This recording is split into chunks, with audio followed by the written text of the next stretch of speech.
And Noble pushes out the smoke, gets one, gets two. Can they find the third? Cersei gets that three, and it's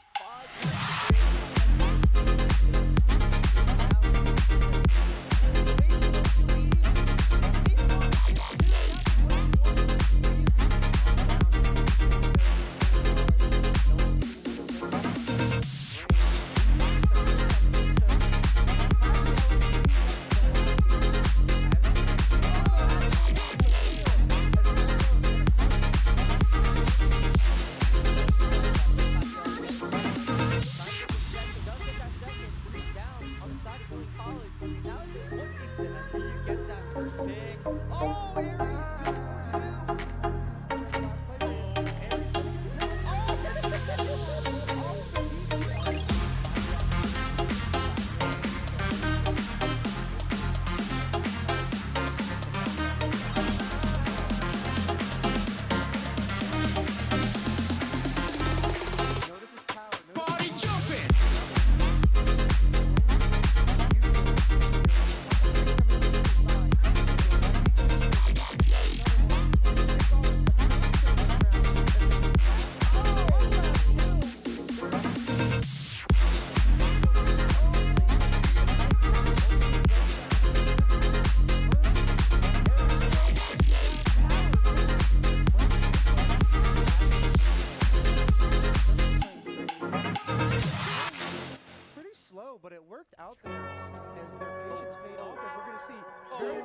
never mentioned the times you were rude, and I never mentioned when you heard the truth. Scared to lose it all, I won't stand a chance, and I don't wanna fake it. What if I can't walk away? Got me saying away, hoping I don't make the same mistake.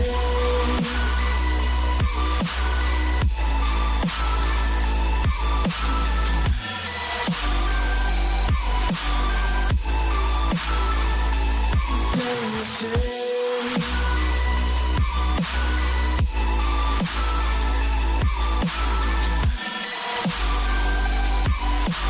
Hoping I don't make the same mistake.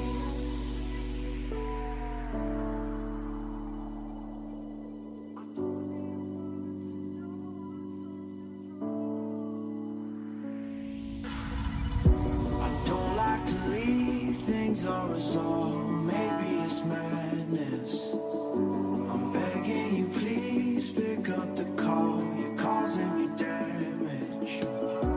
I should've known, wasn't your fault. Don't even matter. I wasn't thinking clear, trying to take it there. Scared to lose it all, I won't stand a chance, and I don't wanna fake it. What if I can't walk away? You got me standing in the rain, hoping I don't make the same mistake.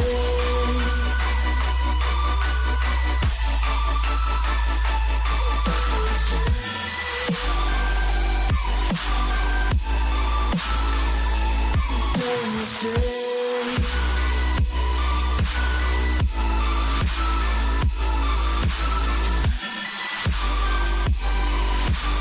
Hoping I don't make the same mistake.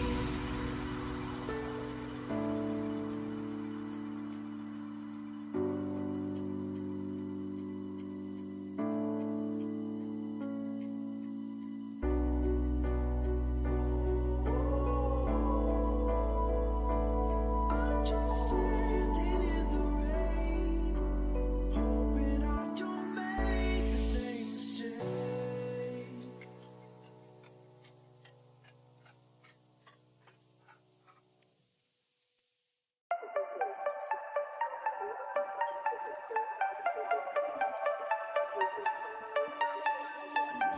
Hand out, she holds. It's feeling like we've been here before. We're both so broke. That's something that'll keep us afloat. Don't walk too slow. We can't keep falling deeper again. Came too close and the taste so far from pure. A rush of blood, but we search for so much more. We've all been here before.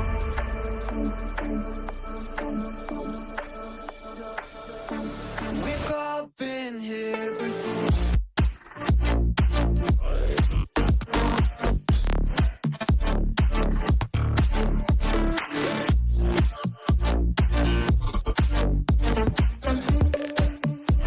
We've all been here before.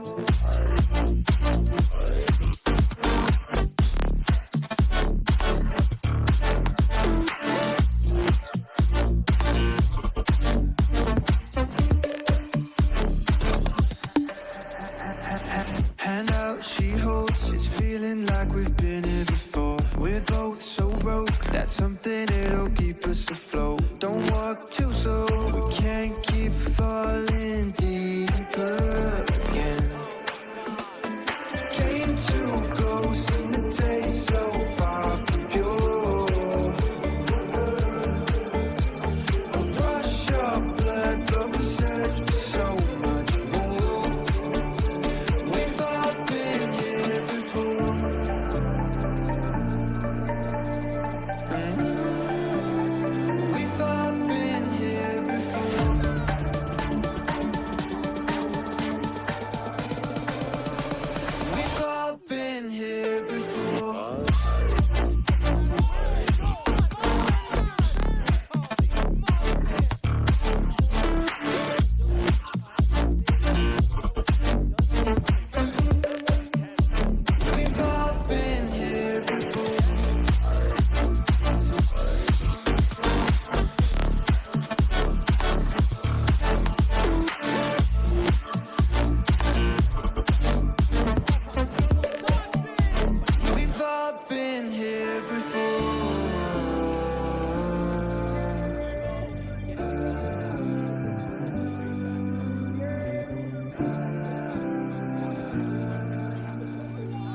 is just trying to stay alive. It's toxic.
Holding the angle.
I don't think he sees the guy right there. Does find the guy planting the bomb.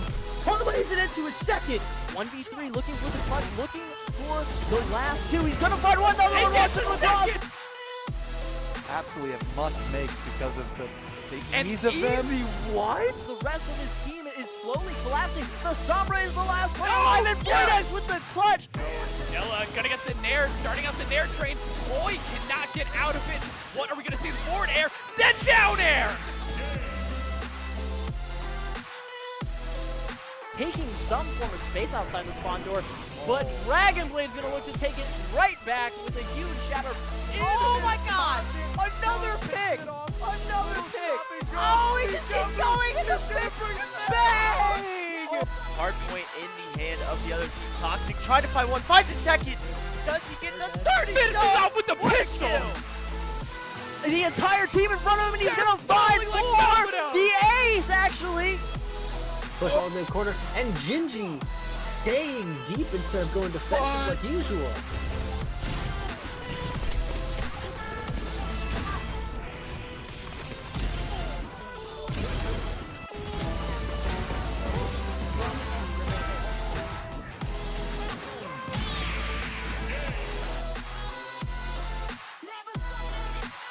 Oh my god, his kickoff probably was a four-piece!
but Relic honestly going on a tear, really stopping any forward momentum Shenandoah has been doing. They've been playing so fast, finding these angles. Stevo's going for spawn kills, not going to be able to get it. Relic looking for the same, takes out Gates, going up ladder to top castle. Looking for another one. Relic picks up the two, and he gets a three!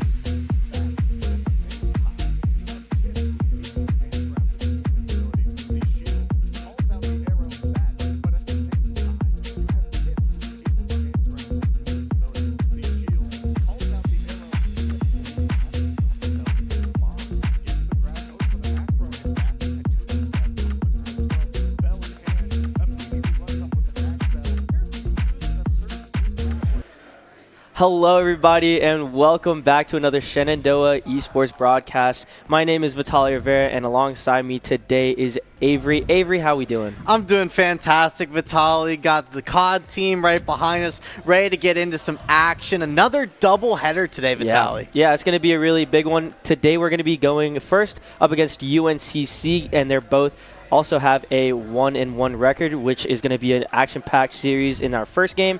Then we got a second game coming in at 9, and that's going to be against Humber College as well. So it's going to be a really big day again. Then we also have our Valorant team playing as well, so good luck to our Valorant team on that. But Avery, I want to get your opinions. What do you see going on in today's games? I mean, let's think back to last week, exactly, right? I mean, we are still in the Collegiate College League, right? Yep. Both teams being 1-1. Last week we saw Shenandoah taking on SMU and Farmingdale. Yep. Now going 1-1 in those series, we saw a nice 3-0 coming out against SMU, and then Farmingdale able to take the 3-1 over Shenandoah. And that was the last time, we saw the CCL for this squad. So I think they're really looking to bolster their placements. I know they've seen the Collegiate COD League placements on Twitter. I'm sure they think they're too low. So, it's time to boost the ratings a little bit in these matches tonight. I agree. And another thing, too, I also got a little bit of insight from some of the players. Yesterday was, of course, the Super Bowl 58. And one of our players on the team got a little upset that the Chiefs won. He was going for the 49ers. So he was saying today is going to be his show-out day. He's going to try his hardest that he's ever tried before. So we're going to be looking at some really big, high-numbered kills today.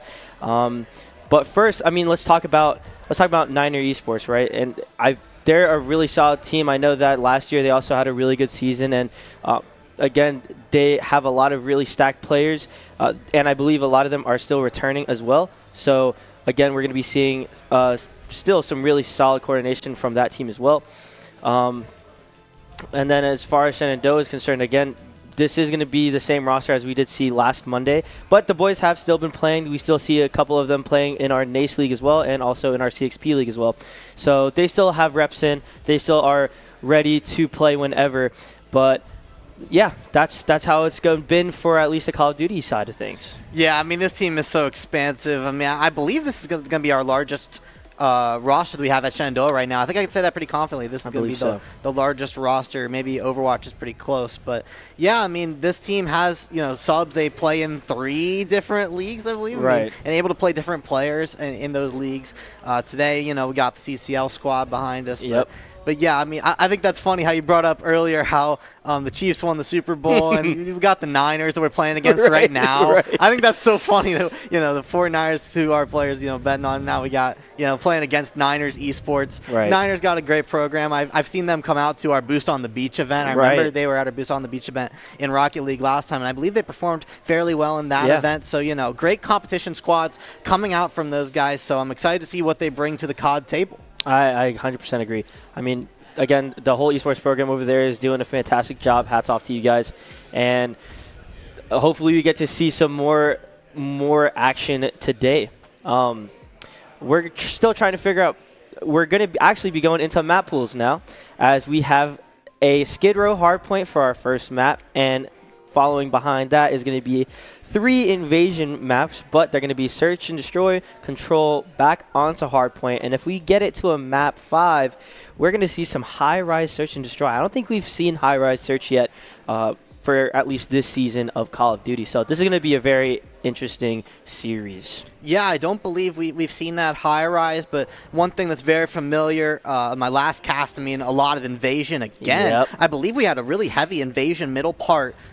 I think it might have been on these exact same 3 series here. So having those 3 invasion maps in the middle is going to be something familiar to Shenandoah. And, you know, speaking of familiarity, I was talking to production a little bit before this match. We were talking about how Rio, that new map introduced very recently, not seeing that on the map pool today. Right. And really, like you just said, it's really that comfort level, right? Yeah. A lot of teams are still practicing, trying to figure out what the best plays are on that. But to kind of give a quick summary on that map, it is a very short-range map. You can definitely get a lot of really good engagements. Of course, SMGs are going to be pretty powerful on that map. You could potentially run 3 subs as well, but that's going to be for teams who are a little more confident in their sub play.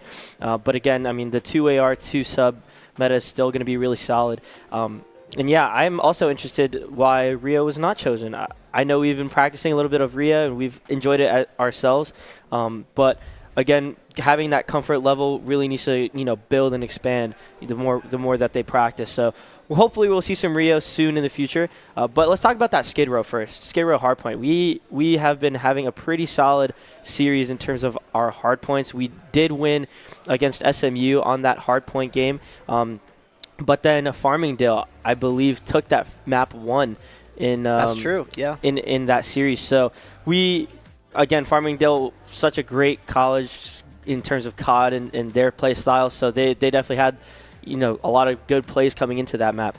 But I think as time's progressing, you know, we figure out our own play style on Skid Row as well. So we might see something a little bit different here today, especially going up against the Niners. I believe after that Farmingdale match, as I was discussing with some of the players, I feel like they really felt like they understood what they did wrong when they were losing those Skid Row hard points to Farmingdale. I feel like those rotations were really what they were saying they were struggling with. It didn't really feel like, you know, the gunfights were really going poorly or anything. They weren't like getting outpaced really. It's just those rotations, and I feel like they're looking to fix those errors, you know, here by bringing this squad here to Skid Row again. I mean, maybe they're looking to get more reps in on that map, and then going into those more comfortable maps, Invasion in that middle section, those are maps that they really performed well in, both versus SMU and versus Farmingdale. I mean, those search maps were some of the closest series we've seen yet. I couldn't agree more. I think, again, that hard point is really something that is going to have to really shine brighter today, as, you know, that's going to be a really big map. A lot of teams can be pretty comfortable on that Skid Row. So,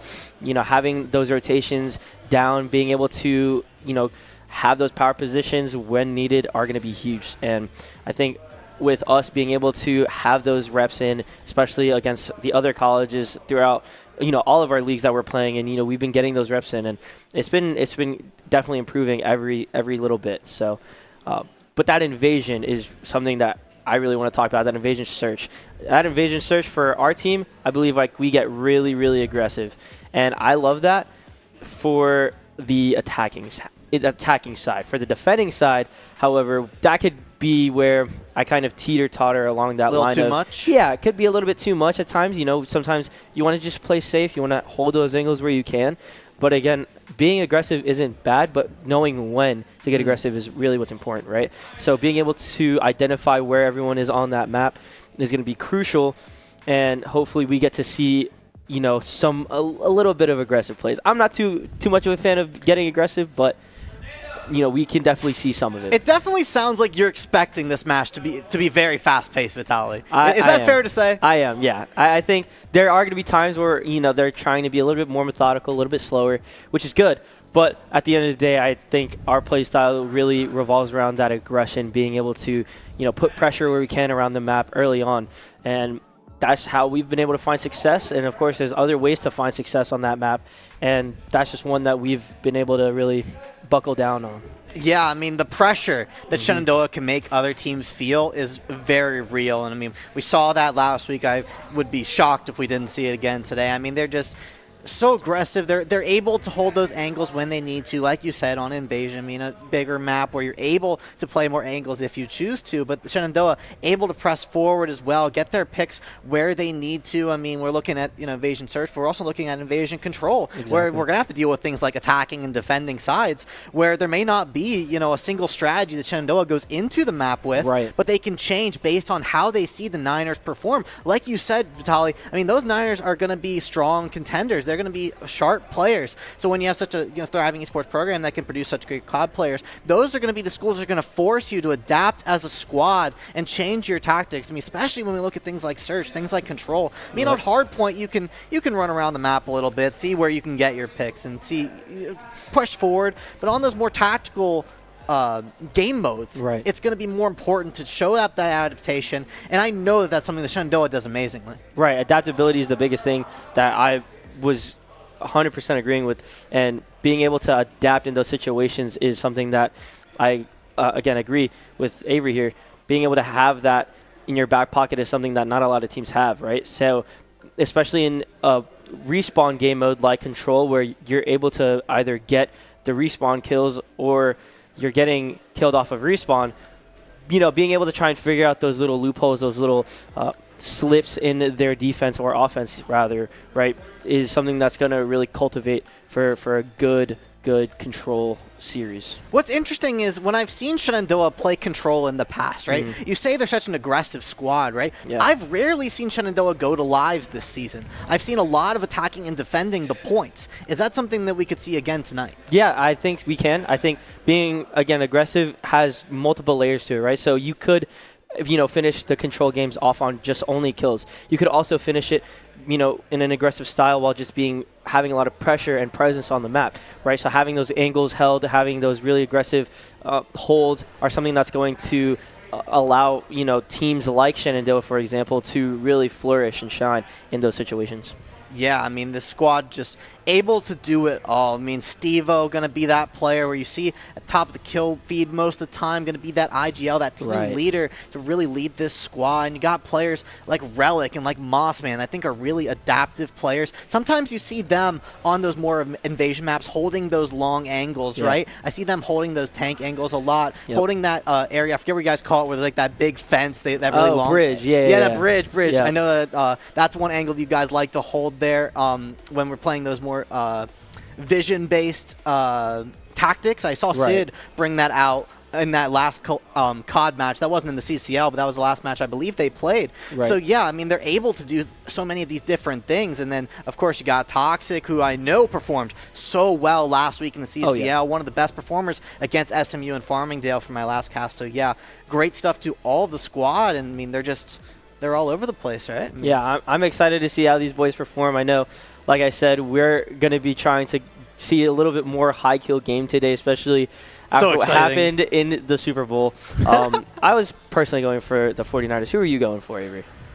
I'm not a football guy. I can't say I had a strong rooting interest. I was there for a good game, and honestly, I think it delivered. It was good defense, good offense, a little bit like the COD game we're expecting to see tonight. I 100% agree, and hopefully it can go in the distance, right? A lot of times we've seen in our series, especially with the CCL group, right, that we're getting to those map 4s at times. Yeah. But let's maybe take it up a notch and try and bring the stakes even higher to that map 5. Obviously, I'm not wishing for a map 5, but if we get a map 5, I'm going to get really excited. I was in the production room when we went to Game 4 versus Farmingdale, and one thing that Coach Nando said is that if we win this map 4, we're going to take map 5. I believe it was on Subbase that they were really confident they were going to win that map 5, but Farmingdale was able to shut down Shenandoah at 4. I think Shenandoah can definitely be a 3-0 squad. It can definitely be a Game 5 squad. We've seen the Game 4s and we haven't seen it gone great, but that's wishful thinking. This may be a 3-0. We don't know how this series is going to go. Let's get into Hardpoint. Vitaly, take us into it. Yeah, Niners currently starting off strong, getting control of that P1 and getting control of that P2 as both Mossman and Relic trying to get some sort of time on here. Good trade by Mossman. Now we're up in lives, trying to get a little bit of rotations going. Yeah, Niners starting off with a strong lead here. Only 20 points on this hard point, 10 seconds left on the clock. It looks like Shenandoah is going to get a measly half of that score, but a lot of action happening already. These Niners squads are here to play. And you see Niners are starting to spawn towards this tunnel side as Shenandoah looking to get aggressive towards this P5. Mossman trying to just stay alive for the time being as Steve-O coming in with that help. And we see Mossman getting a huge pick as Steve-O comes up with a second pick. Bells does go get a trade, but Relic now trying to contest his point. Will he be able to get them off of time? Ooh. No. Huge pick from Varsities and Toxic finishing it off, getting control. Oh. We have a breakthrough, and Smiley gets that, and now they have control again. You'll leave it to Toxic and Steve-O, the dynamic duo, to take this point back for Shenandoah. Now it's going to be on Steve-O to hold that point. Mossman going to be holding down the floor here, making sure that no one can get up to that point. Let's see what he can do here. He is going to find Varsities here. Staying in this building here. No one else around. See if Relic can find someone. No, Smiley's going to take down Relic as Shenandoah approaches tie game here. Veracities does see him from Playground, and he's going to try and push this out. Mossman needs to stay alive for a bit. Oh, Veracities does get that pick, as well as Duffy onto Relic. Now Shenandoah needs to just try and regroup and hit something out together. Yeah, this Niners squad looking so strong. North Carolina being represented here. Can they take this game off of Shenandoah? Once again, both teams at 1-1. This would make their record positive, and we see Steve-O looking to do that. Bell's going to take him out, but Toxic is going to find the trade there. Toxic's going to be taken down as well, but Relic finding the trade for that as well, and Niners are going to keep the lead, but Shenandoah is going to take control of the point. Can Relic hold this down? Massive! Yes, oh my can. god, Relic! And Veracities does get a team kill. Steve-O trying to just play for this time a little bit, just trying to keep him off, and as we see Mossman looking for a rotation. Does he get that pick? He does, and now they have a little bit of control, a little bit of breathing room. Oh, Veracities does get that pick though, and Bells, now they have control of this P4. These two teams are scrapping, Vitaly. Look at the aggression from both of these squads. Just rushing these points, and no one's able to hold it. Look how at this scoreline, I mean, you're getting 10 points per hold, and the other team is just rushing in and taking you out. You see Duffy here going crazy. Duffy. Bell's going to take down one as well. Finally, Steve-O's going to take down Duffy, but the Niners are looking so strong right now. They're starting to regroup, and yeah, Duffy, that was a magnificent play, being able to hold that rotation and then hit with a flank as Mossman does get that trade. Mossman good for 2. Now we're going to see a flood onto P4 here as Steve-O does go down. God steps, Relic and Mossman going in, trying to get some trades. Smiley, though, is able to pick that up, trying to just clear out that time. This is a really good contest as well from Relic. And Duffy gets the final pick. Yeah, Relic's just all alone there, facing down 3 members of the Niners, and this squad really has to work together if they want to take down this team. Toxic gonna find 1, Veracity is gonna find Mossman. Toxic gonna find 2. Can Toxic put on some pressure here as the Niners reach the triple digits? Now we see Shenandoah being able to control this P5 as Niners are looking to regroup. Mossman trying to get a kill off of this old hill, seeing if we can, and we're gonna get control of Tunnel. He does. Now we see the rest of the Niners squad trying to push towards Ticket as one is holding that push from Tunnel. Mossman, though, reads that, and we have the last 2 players of Niners on that Ticket side. Yeah, look at this wall of defense that Shenandoah is holding down. It's on the Niners to approach this how they can, but Mossman holding his angles as Toxic holds his. They're both going to find picks. Steve-O on the massive flank! Oh, Steve-O with the big 3! Can we get one more here? Oh, can't quite find it. Smiley going to take down Steve-O as Relic looks to defend this point on his lonesome. They're going to be reaching 3 digits as well. If they can hold this hard point for the rest of this clock. They broke. Bells does get that trade. Now we're just going to stay alive for that white time. Oh, and they're going to get a little bit of that scrap unless Steve-O picks it up, and he does. Now Shenandoah needs to row, but that first rotation of this hard point has been pretty even so far. I mean, this whole game has been even, Vitaly. Look at the, score lines. Look at the points on the board.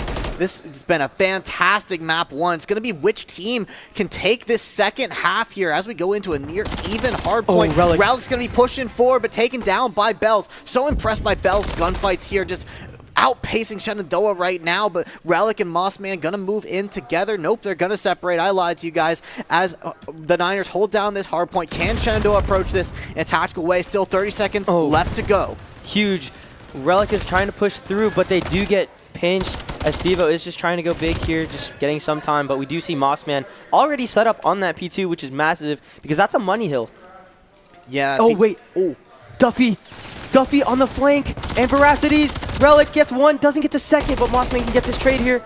Oh, Mossman's trying. Relic got him the information that he needed. It's like Mossman's going to disengage on that one. Going to go to Steve-O's perspective here. Can he find this member coming through here? Huge. Yes, he can. Another one's coming through. Steve-O doesn't know it. He's going to. Oh, he does. He's going to go around for the flank, and Steve-O's going to find another. Smiley's going to find Relic, but Steve-O going on a tear here. Here's that aggression you talked about earlier, Vitaly. This man is on a mission, and he sees one more, and I know he's going to approach it, Vitaly. Yeah, Steve-O was playing that really perfect as Mossman now is just left alone. Relic needs to find 2 here. Relic he does find does! 2. Now they just need one more. They know that somebody's bottom 10 as Relic does get traded out. But Mossman getting aggressive off time. Gets his second and clears it out. Trying to get and hold this 60 hill. This is exactly what Mossman needs to do in this spot. He knows that this is a money hill. He knows he's got 20 more seconds to go, that he can rack up those points, and those kills are going to help him do so. Few trades go on the board as Niners try to approach, but Stevo going to hold down that angle, not going to find that one. Duffy going to push forward as Toxic tries to defend this part of the point. Only 5 more seconds left to go. Will he be able to find Smiley here? I'm not sure he knows he's there, Vitali. I'm not sure either, but I know it's a 2v1 situation currently on this new hill. And they're just trying to just push them back a little bit, but they do know that somebody's laundry. And Toxic does get a nice pick.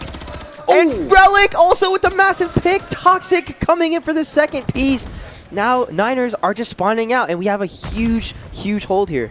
Vitali, you could physically see the communication on that last play. The punch to the gut from Mossman. These players are communicating so well with each other. They know where the opponents are, where they gotta look. That's how you know you have a communicative squad. And look as they hold down this point. Toxic and Relic working in tandem as they take down these Niners players, and they're gonna continue to hold down this point. Yeah, the trades are absolutely phenomenal. We're looking at just a ton of back and forth trades as Toxic is getting a massive pick here at Godsteps, and he has control of it, and hopefully he can keep it.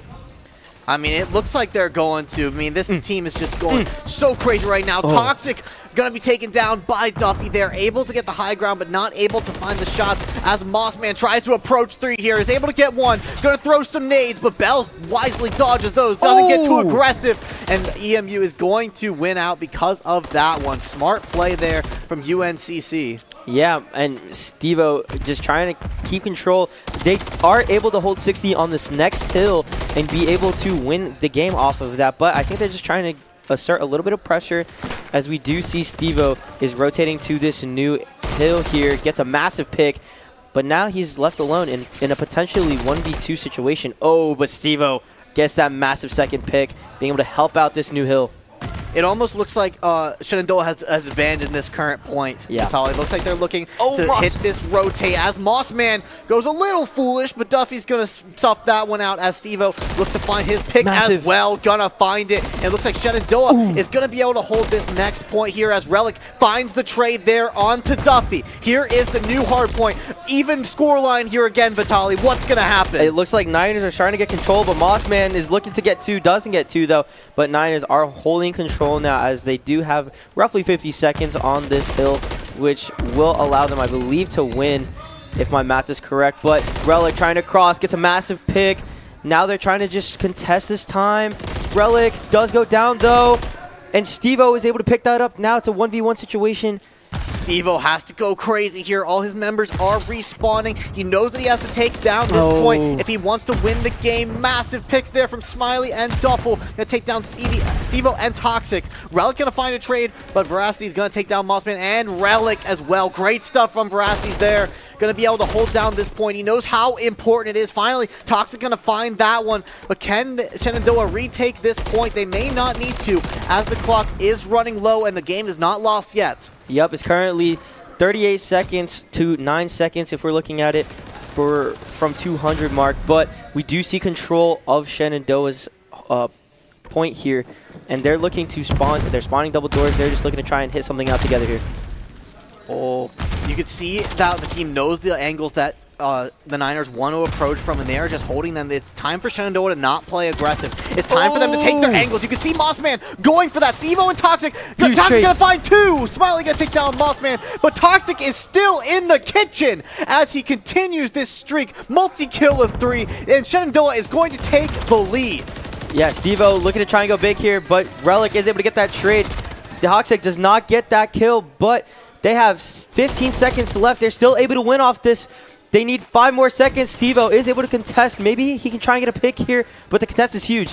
If we can, and Niners are already set up on this P2 area though, and that they just need 5 more seconds to win here. That hard point did not take the game, Vitali. The Niners decided to rotate to the next one, and it's going to earn them map number 1. Fantastic stuff from the Niners there, University of North Carolina, Charlotte, are going to take map number 1. Wow, what a rotate by them at the end. Yeah. I did not see that coming. I was not expecting them to rotate on that P2. I wasn't even looking at the mini-map on the bottom left, to be honest, but being able to see what was going down, I mean, that was a beautiful rotate from the Niners, being able to understand that they have to win, and as long as they have a contest or are able to keep Shenandoah at bay and not get any more progression from that, from that time, it was really well executed on the Niners side, and they were able to win map 1. I was really impressed with both squads, this map 1, but I was really impressed with this Niners squad. I mean,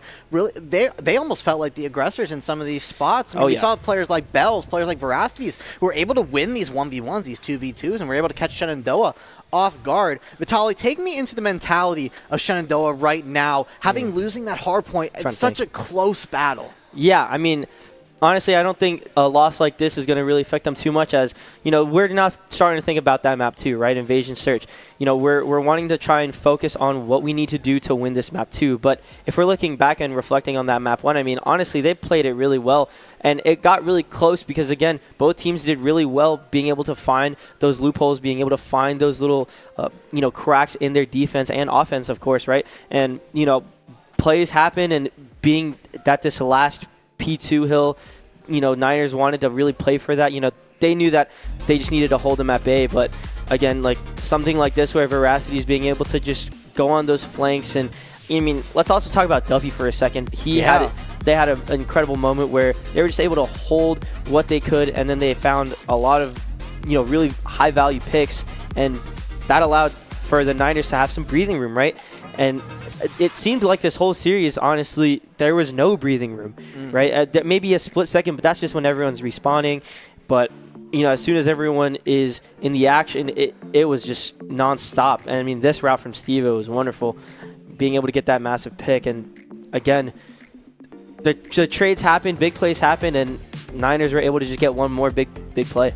Yeah, I mean, at the end of the day, I think it came down to that rotate at the end. I mean, we saw those tactics we were talking about earlier in the broadcast that you said you wanted to see from Shenandoah coming into this hard point. We saw those tactics, and that's why I'm really happy with the Shenandoah squad on that map 1. But when you lose by so little points, you really have to be confident that you can regain. And I think going into an invasion search, that's something that Shenandoah can regain on, right? That's a place of confidence for them, something that they saw against Farmingdale last week. I mean, they ended up losing that series, but they did lose map 1 and were able to take the invasion search, I believe was the map that they took. So, I mean, that's going to be a point of comfort for them. I know that they are playing on that map frequently. I know Shenandoah loves search. I know that they've struggled with hardpoint in the past, but like I said, they've shown such great tactics and such great adaptations. But let's look at some stat lines here. I'm so impressed with the Niners stat lines here. I mean, you don't see any like crazy high KDAs. No. And the reason for that is because, I mean, it was such a close match, and we are able to see those tactics. But when you were watching the match, you were seeing big plays. Like, you don't see big plays on the stat line, but you were seeing big plays. But the thing was, it was coming from both squads. Exactly. So, like, at the end of the day, your KDA is going to look like something like this. Exactly. I mean, perfectly said. I think looking at the stat line, it looked even across the board.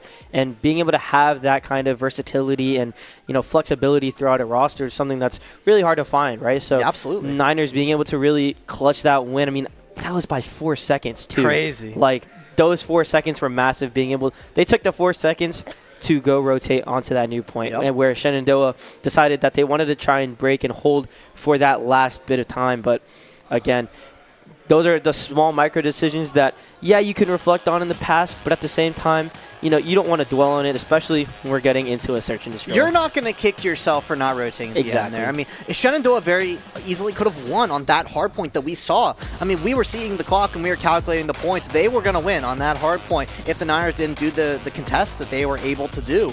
So the fact they were able to make those contests and push that to another rotate was the reason that they took that map 1. But I agree, Vitaly. Let's move on to Invasion. Love this map for Shenandoah. Shenandoah. Love Mossman as he holds those tank angles. Can't wait to see that from him. Love Steve-O as he just penetrates this alley that we just saw in the fly through there. Yeah. Steve-O's a menace on that alley. I mean, Relic, I gotta bring up like all the players of Shenandoah on this map because we see it so much that like I know that it might not be like everyone's favorite map, but Shenandoah loves something about this. Yeah, I think one of the big things is being able to play in those, off angles. Like, for example, in this mid area of the map, there's definitely a lot of places where you can play that, A, gives you a lot of info, but also B, gives you a lot of room and angles to work with, right? And being able to have that these kinds of options are something that you kind of want, especially on the defensive side, right? And when you're on attack, it's definitely a lot harder to try and penetrate that defense like you were talking about.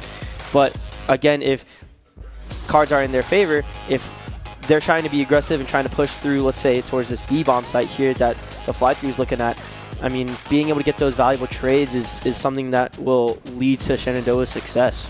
Yeah, and moving on to Search here. If you're new to Call of Duty, no respawns in the Search and Destroy game mode. So think of a bit more of a Valorant. If you watch Valorant, you have a bomb on the attacking side, and your goal is to plant it at either A or B site, as you can see at the bottom left of your screen. But yeah, you only get one life. So as Bells gets the first blood there, Mossman will not respawn in this match. And Steve-O does go down, trying to get aggressive and get that pick, but now we see a 2v4 situation for Shenandoah as they do see Relic crossing too dark, trying to just get some sort of info, and Toxic is looking to try and get some angle into this B-bomb site. Yeah, all players of the Niners still left alive. Toxic and Relic gonna have to break into this B site. You can see Toxic trying to find a head here, but Veracity staying hidden there. Toxic not able to get any info there for his team. And when you're in a 2v4 situation, info means so much. Relic gonna find this one, but gonna lose that gunfight, and the Niners gonna win as Mossman also falls on the other side of the map. Niners gonna open up with all their players staying alive, Vitaly. Yeah, that was a big round, and Veracity being able to pick up that final kill, helping out Bells. Wow. I honestly thought that was Bells getting the pick. Yeah, I didn't even realize that, but that was a great angle to hold. And now we see Niners up 1-0 going into this defensive side. And this is huge for Niners, especially being able to win that first offensive round. Yeah, Niners going to be on the defense now. Shenandoah has the bomb in their hands. Going to be Relic, going to be the one to pick it up. I feel like Relic always takes the bomb for his squad. I guess that's been his designated role here as they move into this B site again. Looks like that's going to be the point of attack as they all stack during that direction. Smiley going to be holding down this tank angle. Will Relic be able to find this before he's taken down with the bomb? Yeah, Bell is already early rotating, and we see Duffy already also pushed up outside of that cafe as Steve-O trying to break through, gets that trade. Now we're in a 2v3 situation for Shenandoah, and the bomb is down. Are they able to recover it? Toxic not able to do so as Duffy gets that pick again. Now in a 1v3 situation. And another huge round for the Niners. Yeah, there you saw some of the advantages of being on defense at the end there. I mean, that 1v1 that Toxic was able to find, he was able to peek that alley, but just not able to react in time to the player actually being there. I believe it was Duffy who was able to win that 1v1. Yep. And when you see the opponent first, you're able to land your shots. That's going to earn you that kill. And when your lives mean so much in the Search and Destroy map, that's going to make sure the Niners go up 2-0. Right, and I love that early rotation off of Bells. I mean, he was holding this A-bomb site, this what we like to call Riverside, on the far right of the map here, where Mossman's going actually. So he was holding there for a while, but we did see that Duffy was able to get a lot of information pushing through that cafe area where Relic is, and him being... I wasn't going to question Mossman, but I was pretty sure that was going to happen. Well, as I was saying, that was a wonderful rotate by Bells, but now we're in this round 3. Steve-O is holding this middle area as we're playing a little bit more passive, not getting aggressive, trying to just figure out where they're rotating to. Do you like this, Vitaly? You said that Shenandoah was going to come in swinging. Do you like them taking a step back here? Yeah, being able to have just that cool, calm, attitude going into these rounds is something that you really need. And Steve-O is just trying to get some information as Toxic is able to pick up one. That's a huge, huge pick and is not able to find the second as Bells swings through. But Steve-O is on a massive flank. He's going to get one. Oh, he does get one, but he's super low and he's trying to just play his life. Doesn't look like they're planting that bomb, but we do see Shenandoah up 1 life. Yeah, Shenandoah gonna have 3 players alive. The Niners only gonna have 2. Mossman gonna find the player of the Niners trying to plant. Gonna take out Steve though. Bells. Relic gonna face a 1v1 here versus none other than Bells, an all-star player from the Niners. Will he win this tank angle? He still's got Mossman on his side, looking to pinch. Yep, and they don't have any time to plant as Shenandoah is able to take that round 3. Whew, that was well played by Shenandoah. Yeah, you don't have to eliminate the entire squad in order to win the map. You just have to make sure that they're not able to plant that bomb if they haven't planted it already, of course. So, yeah, when we got that clock nice and low there, Mossman was able to not push onto Bells there, able to just hold his angle, and that's going to be a map win. And Shenandoah's going to put their first point on the board, and I know they're looking for more heading into attack. Yeah, being able to play passive there was actually super crucial for the side of Shenandoah. And now we have an attack side. I think we're going to look to try and go A here, although we do see Bomb going towards B. Oh my gosh, Duffy is pushed up all the way. Duffy, they are not aware of Duffy. They are not aware of Duffy. But Toxic is looking to try and get this pick. And they know that someone's there. Oh my gosh, that was a huge call. Whoever called it, someone had to call it out. But Mossman able to get that pick. And now we're in a 4v3 situation. Yeah, Toxic able to find the information there, right, Vitaly? I mean, as soon as you knew that Duffy was there, he was immediately taken out. And Relic looking for another one here. Able to find Smiley in 4v2. Steve-O gonna be taken. Oh, Relic, what happened? I think, that was just a really unfortunate nade. And, you know, that happens. Team killing is turned on in collegiate ranked play as Mossman is trying to hold this dark area, but they do have bomb on this B site. I believe they're planning. Relic is able to get the bomb down, and we are in a 3v2 again. Still Toxic with a nice pinch, being able to get a trade. Veracities is down, and now we're looking for another heroic play by Bells. I mean, Bells 4-0 right now for the Niners. Has not been taken down yet. I have a feeling it might be taken down this round, Vitaly. Still 30 more seconds on the clock. Shenandoah on the attack side, so Bells does have to approach this bomb. He is not afforded the luxury of hanging back. Well, this is actually a wonderful play by Bells, as he does have 4 kills, like you said, and he's 2 away from a streak. So that's true. I think he's looking to try and just get his 1. Bells is able to get his 1. And now they need to play their life. If they're able to go into this next round with 1 kill in that next round, he's going to have a cruise. What incredible tactics from Bells, Vitaly. I didn't even consider that. But when you brought up that Bells was 4-0 and then able to find the 1v1 versus Toxic, I believe Toxic was like completely turned around. So 3 kills for Bells there, and then able to just back out of the situation knowing there's only 2 seconds left on the clock. Even if he were to get to the bomb and start defusing, it was impossible for him to actually defuse the bomb because it takes a few seconds for you to actually defuse the bomb. So instead, taking his kill, and now 1 kill away from the cruise. Yeah, and that was, again, a really strategic play, something that you have to have a lot of foresight on, especially at this high of caliber level.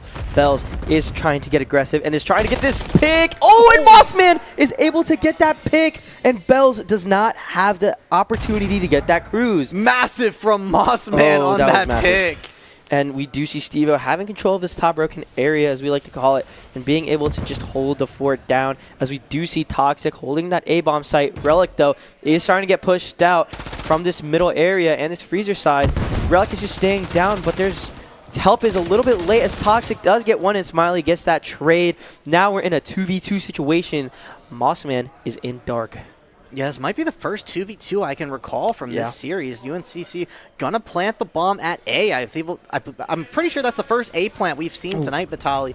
Will it turn out well for the Niners as Mossman and Steve-O push in? Steve-O gonna go in by himself, get the info that he needs. Mossman is aware of where 1 player of the Niners is. Is he gonna be able to find him around this tank? He's gonna bail out, try to get a flank here. Oh, Mossman going for a deep flank. I love this. I love this out of Mossman. I think he might be able to get 1. Oh, unfortunate, as the Niners are able to pick up that round to secure their 3rd round. Yeah, I love the tactics there from Mossman. Doesn't want to run himself into a 2v1, but is able to find this flank. But Smiley gonna find that angle, know where Mossman potentially could be, and is gonna find that 1v1. So great stuff there from the Niners. Still a 1-point match here on Invasion. What can Shenandoah do here as they move back towards the attack? The Niners have been looking so good on this attack. I'm curious to see if Shenandoah copies their strategy of going to A this time. Possibly. I mean, you know, again, being able to figure out where everyone's playing initially is what's going to help form of the kind of plays that we need, as we do see Veracities on this mid-tank area. We do see Duffy also holding this A side. So they are leaning more towards A and playing super passive on this B side here, which is honestly something that, can be really easy to break in certain situations, especially if you don't have a trophy. Yeah, you can see the Niners not really committing to one point or the other. Shenandoah does look like they are going to push B as Steve-O getting dangerously close to Veracities here. Might get an encounter as they push this bomb towards B, but Shenandoah is largely together. Ooh. Oh, Steve-O going to find some information there, but no picks just yet. And Steve-O is just playing his life, as we do see Relic trying to put that bomb down. Toxic, though, is going to go down. And we also see Steve-O going down now. A 2v4 situation. They're getting ready to just group up and flood together all at once. And they are both grouped up on this back bulldozer area. Oh, they're able to split up a little bit, but trying to win these ones is going to be really hard, especially with the submachine. And there it is. So close to taking out Bells there. Such a strong player from the Niners, but able to win that 1v1 to their credit. And Niners going to walk away with a flawless here once more. Going to be able to get off this defuse, move this evasion map to 4-2. Yeah, having, again, that calm and cool collectedness on that defense is really also what's going to help win those games. But Niners are also doing a phenomenal job being able to play aggressively on their attack half. And we're going to look to see another really, really difficult hold for Shenandoah as they are on defense. Yeah. I mean, I feel like Shenandoah hasn't been doing anything like critically wrong, right? Yeah. I feel like there's a lot of really good ideas. I mean, those gunfights just really right now being won by the Niners. That information just being communicated a little bit stronger. But as Steve-O, plays again, aggressive here versus Duffy again. Feels like these two meet each other at spawn almost every map. Oh, and Duffy is getting aggressive, getting that huge pick on a Steve-O. And Toxic is just playing in the back, trying to play his life, as they do have a smoke up to try and just push towards this A site. Relic, though, in couches, being able to just rat and play their life. Duffy, though, is going to also go down to Mossman. And we see a 3v1 situation. Vitali, what just happened? I feel like I just saw Duffy run in and take out Steve-O, and all of a sudden Shenandoah is up 3-1. Yeah, I mean, being able to just, again, play and hold your angles is something that's really important, especially on a game mode like Search and Destroy. And, trying to just hold whatever it is you can. Mossman getting that huge intel that this Smiley person is on or towards this B side is huge, as Toxic is able to read that. Is trying to just go play another really high vantage point here. Sees him and is trying to get that final pick. Smiley, though, is able to get one and is still playing for their life. Mossman is able to trade that. And now we're at a 4v3. Yeah, credit to Smiley there, able to find the pick onto Toxic. I thought as soon as he got that high ground and got behind Smiley, that was going to be a sure pick for Toxic. So great reactions there from Smiley, but thankfully Mossman here has all the intel in the world, going to be able to hold that tank and take out Smiley. And Shenandoah is going to earn their point back on the board, but still down by 1 as the Niners move back onto attack, I believe. Or no, Shenandoah's on attack. Shenandoah's on attack, and we've been seeing Shenandoah go towards this B site. I think they're going to try and, show presence a little bit towards that side. But we do see the bomb carriers. Relic is going towards A site. And I think they're going to try and hit something out fast as they smoke mid. And Steve-O's getting aggressive. I love it. Veracities goes down. Steve-O is not just playing in DVD. And they have a lot of time and presence to just regroup and chow things out together, as Relic is still staying alive. We do see Toxic playing in this P3 area here. Mossman is able to spot out Duffy and Steve-O, good for 2. And I think they're going to try and rethink their position here. That was such a great pinch from Mossman and Steve-O. Now bringing this bomb over to A. Got all of Shenandoah grouped together as Steve-O tries to go off on his own. Bells here going to hold the bridge. Smiley has actually an incredible timing, being able to play this DVD. And Smiley is good for 1 as Steve-O is pushed up, trying to get this guy towards this bridge area. Steve-O is trying to get him. Oh! And Bells gets a massive pick, as it is a 2v1 situation for Shenandoah. And Relic and Mossman, I mean, they're not right beside each other. They're getting intel. Yeah. I think it wasn't Mossman. It's whoever else was alive was able to pick that up. Yep, Relic. But Mossman, I feel like they weren't right together. Yeah. But Relic was able to get the intel here. I know if Relic died here, Mossman was swinging right after. Yeah. Oh yeah. I think we would have seen the trade there, which is great stuff from Shenandoah, being able to secure that attack half, something that we've been wanting to see and we finally get it to where now it's a tie game. And, I mean, such great performance all around for Shenandoah there. I was going to give credit to Steve-O at the beginning of that round, but then as we got into it, I mean, Mossman Relic able to clean it up at the end, so great stuff from all of the squad Shenandoah. I mean, that whole team going to be the reason that they're able to tie this up. Now, pushing B, the Niners. As 2 Shenandoah players are on A, they're going to be outnumbered here on B. Yeah, Mossman is just, again, trying to hold his dark area, trying to see who's going to be crossing or potentially even challenging him. But Steve-O is really just holding it down, trying to just stay alive in the square area, not really getting aggressive, just trying to get this information. And we do see Relic is pushed up a little bit more aggressive. And this is the kind of play that we wanted to see. And Bells is trying to potentially rotate. Oh, that was massive flick from Relic as he's able to get Bells down. And now they're just playing alive. Relic, no! Accidentally pulled out a nade. I was going to ask if that was intentional because that would have been crazy. That would have been crazy. And Steve-O is able to get a massive trade now. 3v2 situation for Shenandoah. Knows that somebody's DVD, but do they know that somebody's on this A-bomb? I think they do. I think they do. Oh, wait. I don't know if they do.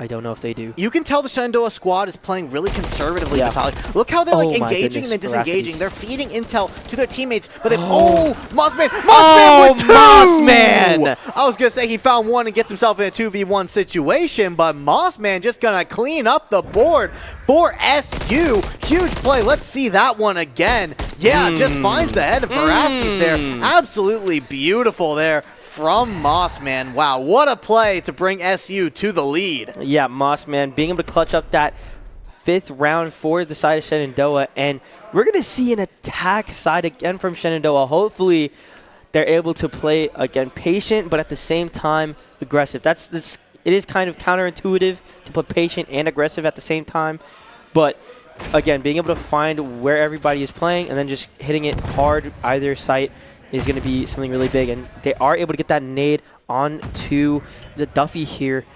And Duffy's just looking to back up, and they're just playing their lives here. I believe that smoke mid was the same tactic that won them the other attacking round that they got. So I'm really excited to see that tactic coming out again from Shenandoah. Let's see if it brings them victory twice. As Mossman going to find the first intel here onto Verastes.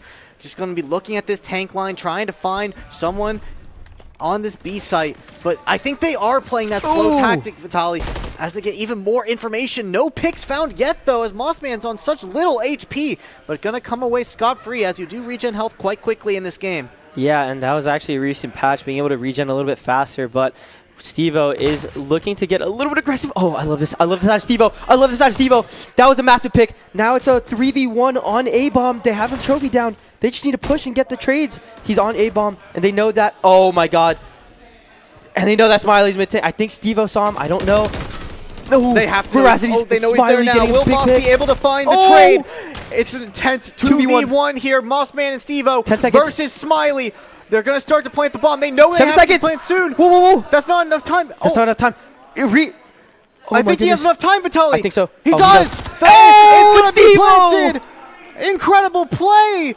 Oh my Vitaly, goodness. He had less than a second left on the clock, but he got the plant off. Oh my gosh. Oh, I need to take a breather on that one. Steve-O absolutely going massive here on that last play as he reads the pinch, and Steve-O is able to finish off this search and destroy as Shenandoah is able to take that map too. My heart's pumping, Avery. Take a breather, Vitaly. Everyone in chat, take a breather. 6-4 here from Shenandoah, not even bringing it to a 5-5. I mean, that attack, right, Vitaly? Yeah. We were a little skeptical of it, but bringing in a great tactic. I mean, great overall play. I'm so impressed with this Shenandoah squad. Like we said, mentally resetting from that hard point, but in a very patient way. I mean, this kind of disciplined play, like you said, Vitaly, where you're able to play slow and then play fast, very difficult in such a high-stakes environment. And when you're able to do it here on 5-4, search and destroy, that's what makes such a strong squad. Right, and that 4-2 round where UNCC was up was actually the pivotal point for Shenandoah, as I think they wanted to just, you know, mentally reset for a second. Let's say, hey guys, let's just try and hit stuff out together. Let's bait maybe a little bit of rotations, you know, try and see what we can get. Let's get a little bit aggressive, which is what I was talking about earlier, right? And we saw Stevo again just playing lights out, being able to read where those gaps are. And that last round was actually probably the biggest round save of the Search and Destroy, in my opinion. Yeah, I mean, such a great ending there. I mean, as Mossman dies in the final kill cam, I actually want to highlight Mossman in this Search and Destroy. Stevo, you know, that player that really plays aggressive, gets a lot of intel. Toxic plays like that too. Mossman, I really want to credit as someone who is a great job at cleaning up, right? I mean, I feel like that's like a bad thing to say, but that's really what Mossman, I thought, showed off so well. Whenever his teammates were able to feed him that intel, he always won that swing. He was always able to hold those angles. I saw a lot of great gain intel from Mossman and then leave. It's like he wouldn't engage on a bad 1v1 or what he believed to be a 1v2. He would get intel, feed it to his teammates, and take the next angle. You remember that wide flank he made? And it didn't work out for him, but I love the intel from Mossman to be able to come up with these tactics, going into control here right away. I won't be surprised at all to see those tactical plays from Mossman again. Respawns are enabled again here on control, but you do have a limited number of lives. Ooh, and that was a massive play onto Duffy as Toxic is looking to try and just push something here. They get that second tick, UNCC, and they have control of that A site. Now we're looking to play towards B. They're going to try and just kill them off of this site here. Maybe we're going to see a little bit of respawn control here as Toxic looking to go into dark and is getting really aggressive. Does go down as Stevos and Mossman, everyone's trying to just regroup on this B site, and they're hitting this out fast.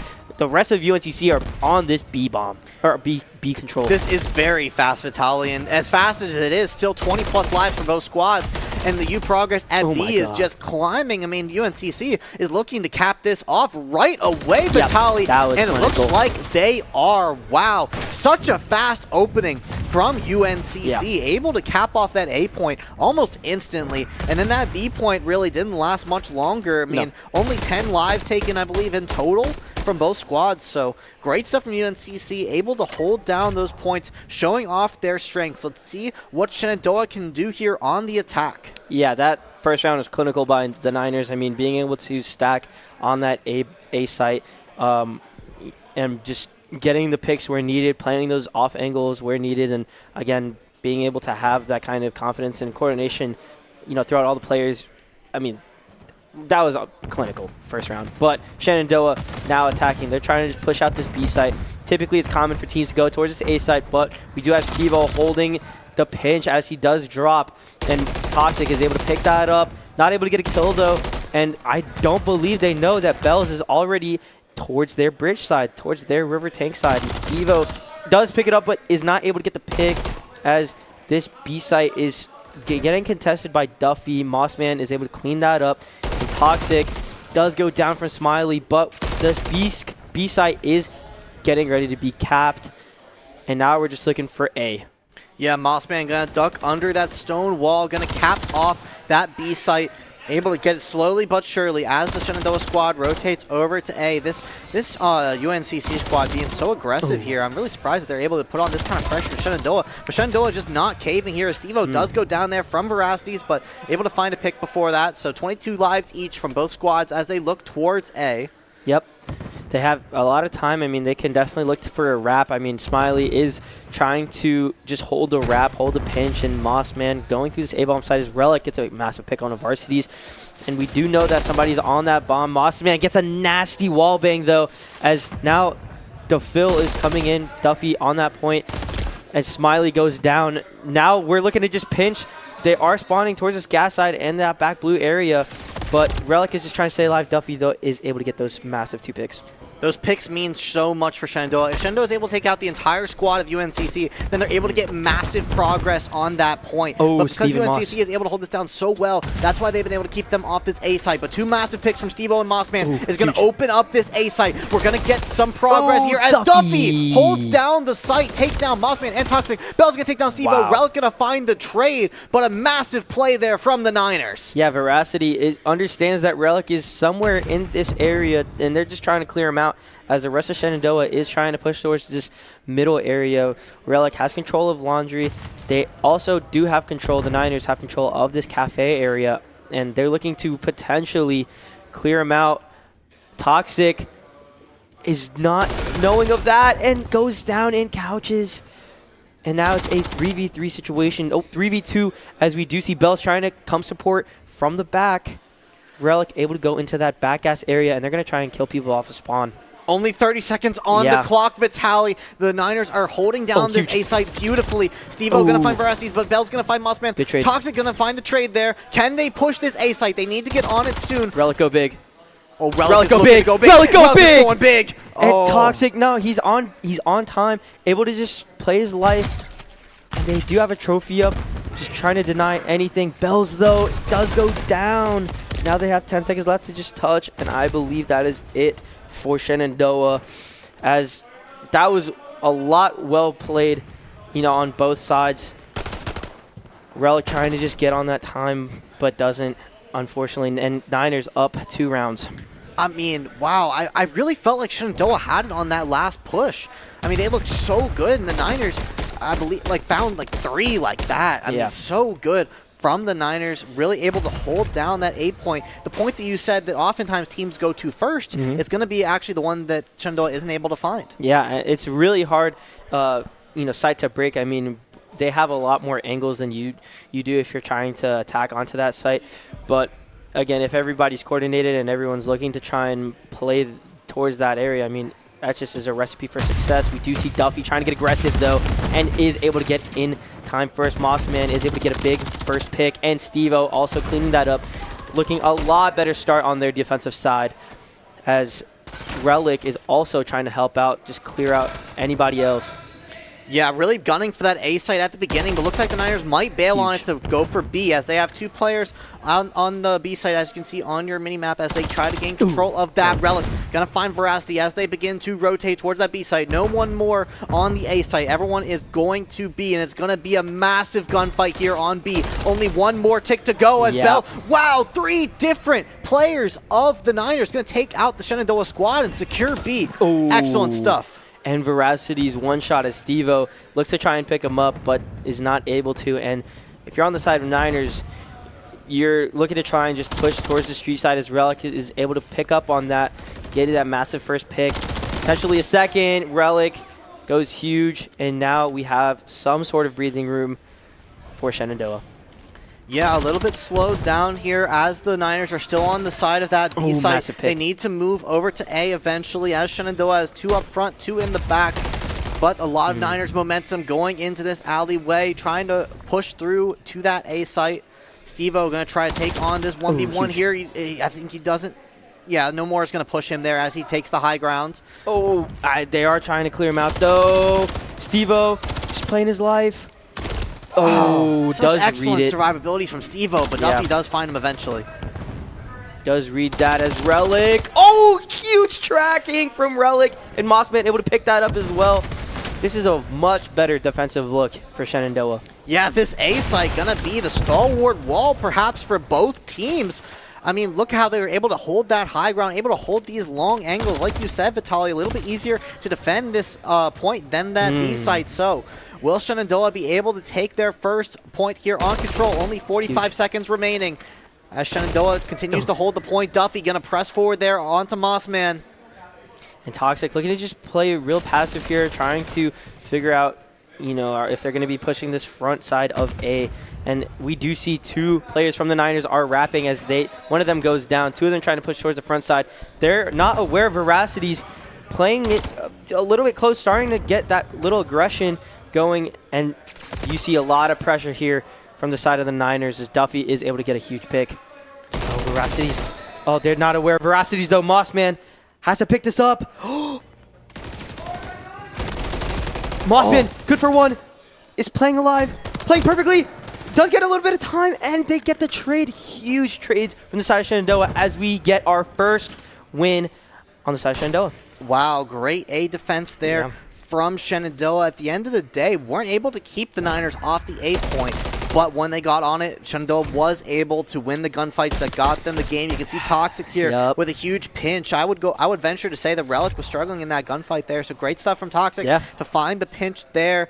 I mean, great stuff from Shenandoah. What did you see from them on that specific point that looked so great, Vitaly? I mean, the big thing is being able to hold that first push, right? Having that control of, you know, everybody now is looking to play towards that B area is very common for a lot of teams.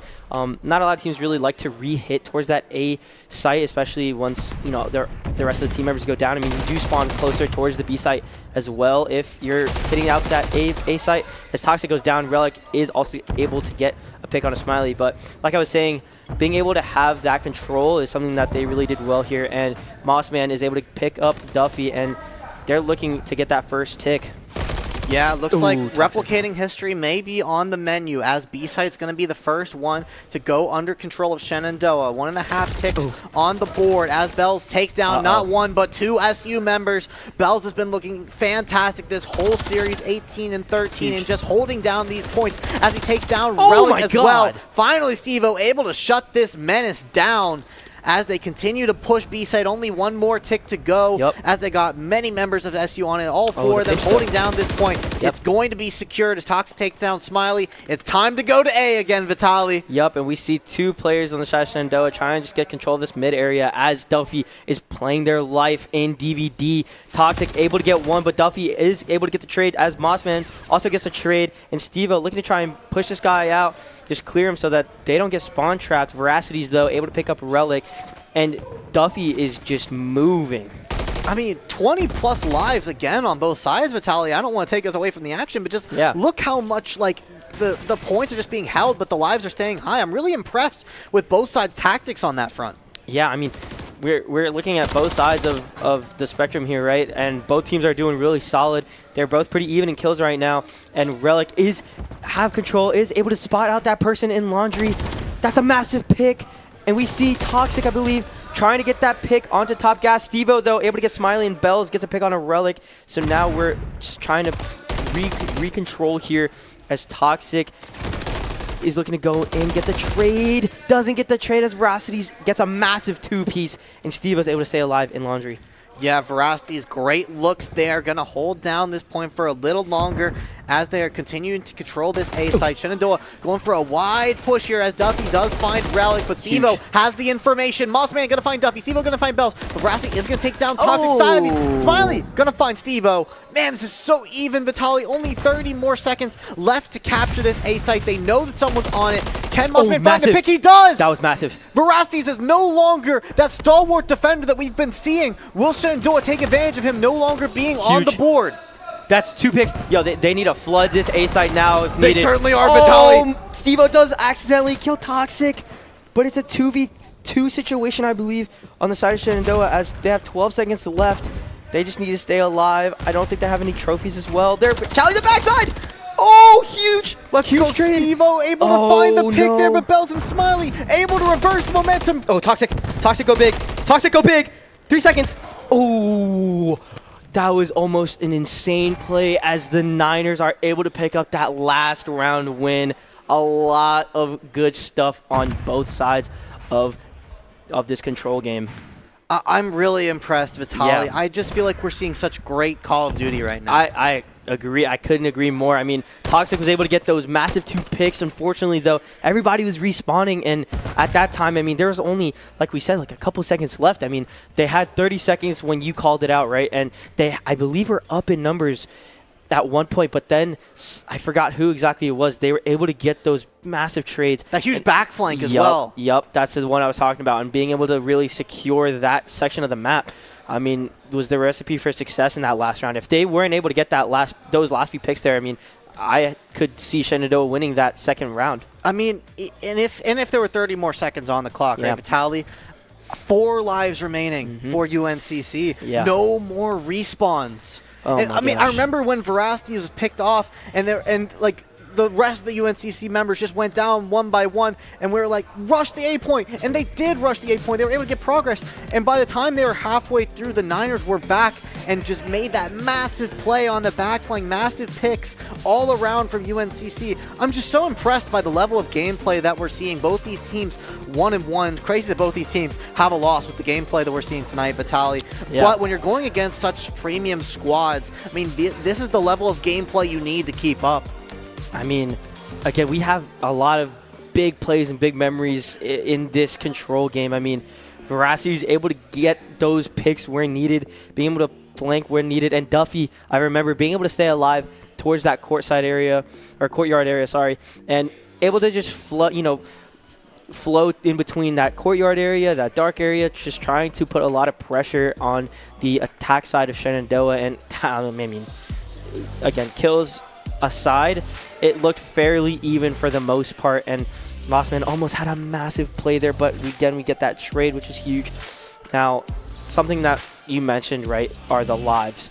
Now, in that amount of time, I mean, there are kind of two options that I also see. The first option, which Shenandoah went for, was playing for that A site, right? The other option, which is really unlikely, I mean, yeah, we have 30 seconds left and 12 seconds trying to stay alive, 7v12. I mean, it didn't look like they could get lives here, yeah. Yeah, I was going to say maybe trying to play for those kills would have helped a little bit, but yeah, I rescind my statement. That was...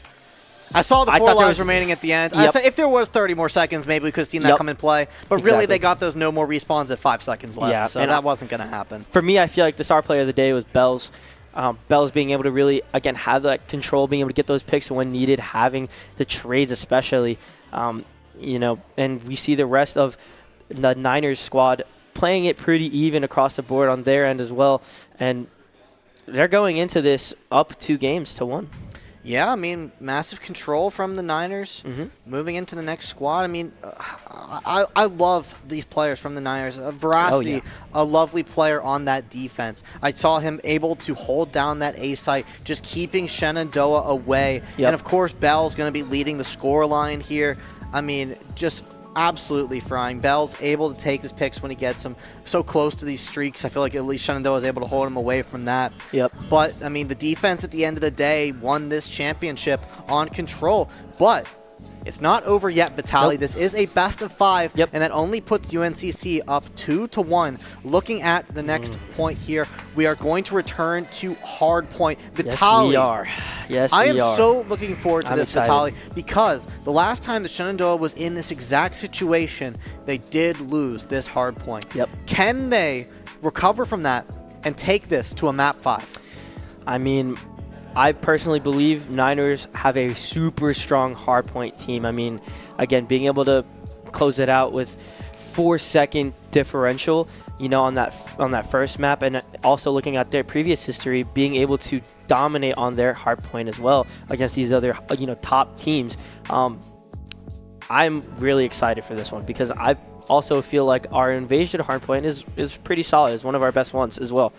Skid Row, we saw that, again, it came down to those little plays here and there, and, you know, Niners being able to pick up on that. But now Shenandoah on their heels, right, being able to try to – they have a lot of pressure on their shoulders, right? If they lose this, that's it. Their record is now 1-2. But I think they're looking to try and play with that pressure, right, trying to help that and generate that kind of passion, being able to go into this map 4 and try and make it an even scoreline.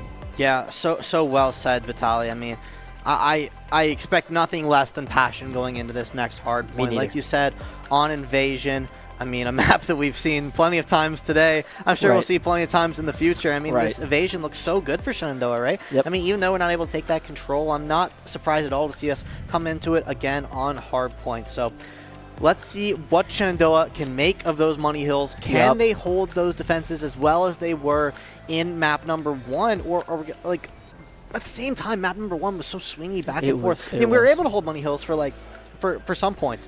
But at the end of the day, it was a lot of back and forth. It was a lot of 20 points here, 10 points here. And those rotations were able to win the Niners that round 1, or that map 1. So, going into hardpoint again, Invasion. Right. Is that a map that we're going to be looking more to hold more money hills, or are we going to have to bring in those rotations from the first map? Right, one of the big hills on this Invasion Hardpoint. I'm not sure we've seen Invasion Hardpoint as often in at least our Shenandoah broadcast. Maybe we have seen it once. At least not like really recent. Not really recent, right. But being able to get control of that P3. So P3 hill is where the A site was for control, like we just previously saw in that past game, right?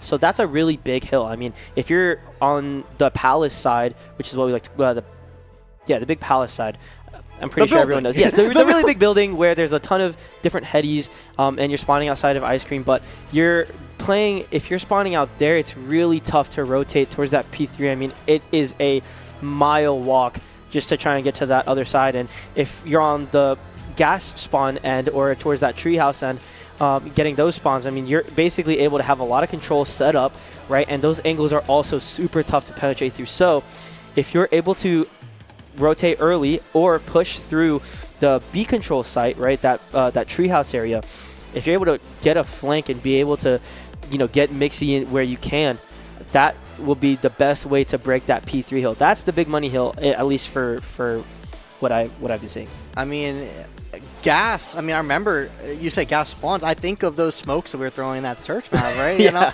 That shadowy presence that Shenandoah loves to deal with. There's no actual gas that covers you, spawn, but the beneficial spawn. Yep. Brings me back to search. That's just what my mind did. Yep. And I think maybe that psychological warfare can bring Shenandoah some momentum. I would think Ice Cream would be a good spawn. I would want to spawn at Ice Cream. I mean, what's your favorite ice cream flavor? It's got to be cookies and cream. Cookies and cream. That's a good one. That's a good one. How about you, Vitaly? Me, I like the Ben & Jerry's flavored brownie, chocolate fudge brownie one. Oh, that's a great choice. I've had a lot of Moose Tracks, which is kind of similar. Oh, Moose Tracks is that's a good one. That's a really good one. As long as we can agree that mint chocolate chip is kind of mid. This is going to be a hot take because I know some people like their mint chocolate chip ice creams or milkshakes, but I am not a fan of either. But I can see why people like it. I've tried it before multiple times, but that's just not my cup of ice cream. It's fine. It's just, you don't get the chocolatey. You don't get the creamy chocolate. Yeah. Doesn't work for me. But it doesn't work for, seems like on Hardpoint either. You don't want to spawn near that ice cream truck. Maybe they're selling mint chocolate chip ice cream. Maybe you don't want to spawn there. Maybe, but that, again, P3 hill is something that is really important to try and break. Also, P4 is a huge hill to try and keep control of spawns. So P4 is that big courtyard area that we saw, and that P5 is going to be the back blue area on the street. So it's a little bit closer towards those gas spawns that we were just talking about earlier. But if you're able to get control of that side of the map and spawn there, that'll be a lot of time for whoever's going to be spawning out there to just get control, set up. I mean, there's a lot of height, a lot of verticality on that side of the map. And being able to try and break through is, again, really difficult, but it is not impossible. I mean, time is the name of the game, Vitaly. Yeah. I mean, look at the maps we've played thus far. If we had 10 more seconds here, 10 more seconds there, that means a map win. Yeah. And going into a map like Invasion with this high ground, with these long angles, time is going to be the name of the game. Let's get right into it, Vitaly. We're going to play fast. Let's see some passion from the Shenandoah squad down 1-2. Yep, Toxic already being able to spot out somebody playing in couches, trying to just play their life. As we do see Stevo is able to pick up Veracities and Bells getting a big trade as Mossman trying to get control of this dark and P2 situation, and Mossman getting a massive two-piece as now Niners have flipped spawn. No points on the board just yet as Relic looks to take another angle here. Doesn't know that anyone's around the corner. Can't see through the wall, huge. But is able to find it. Relic and Stevo able to find their picks. Bell's going to find the trade there onto Stevo. 1 point out of 250 each as the Niners take control of this hard point, but only 15 seconds left on it. Shenandoah is going to look to rotate here soon, but get one more push here. Relic we'll take that. Going to take Bells. Veracity's going to take out Relic. Huge to get Bells off the map there. Don't want any part of that guy as Smiley does find Stevo. Huge pick from the Niners there. Mossman able to find Duffy. Such a fast-paced match already, Vitaly, but the Niners are going to find an early lead. Oh, and Duffy is on the massive flank, being able to try and just flip spawn here. It's really good to try and get these spawns early, but again, Smiley is able to just control their spawns, trying to see who gets aggressive or not, and we do see Niners able to hold this site here as I lied. we're flipping it back to the Shy Shenandoah. Toxic able to get one onto Duffy, and Stevo also being able to pick up one on Veracity's Relic, and Toxic getting a massive 2-piece. And now we have less than 30 seconds left. I love Shenandoah on this point right here, Vitaly. It seems like whether we're on Search or Hardpoint, Shenandoah just holds so well. Look at Relic and Mossman able to hold down this tank line. 15 seconds left on the board, and Shenandoah is looking to hold it all as they press UNCC out of this point and take an early lead. Oh, Duffy on the little Batman angle, as we like to call it, and Smiley good for 2 as Duffy is able to get that 1. Now, we do see that Shenandoah is currently up right now, right? But again, this is a big money hill, and we could see Niners just absolutely take control and the lead if Stevo is able to just force out Smiley, and they're able to get a flank, just like I was talking about Smiley, though, able to get that huge pick on a Toxic, and Duffy also getting a big trade. There it is. That's 3 down. Stevo, though, able to pick up a massive first one. Stevo trying to get that one person off of time, and they have 30 more seconds, so I think there's going to be at least one more hit, if I'm not mistaken, and they're going to try and spawn them out towards this palace side.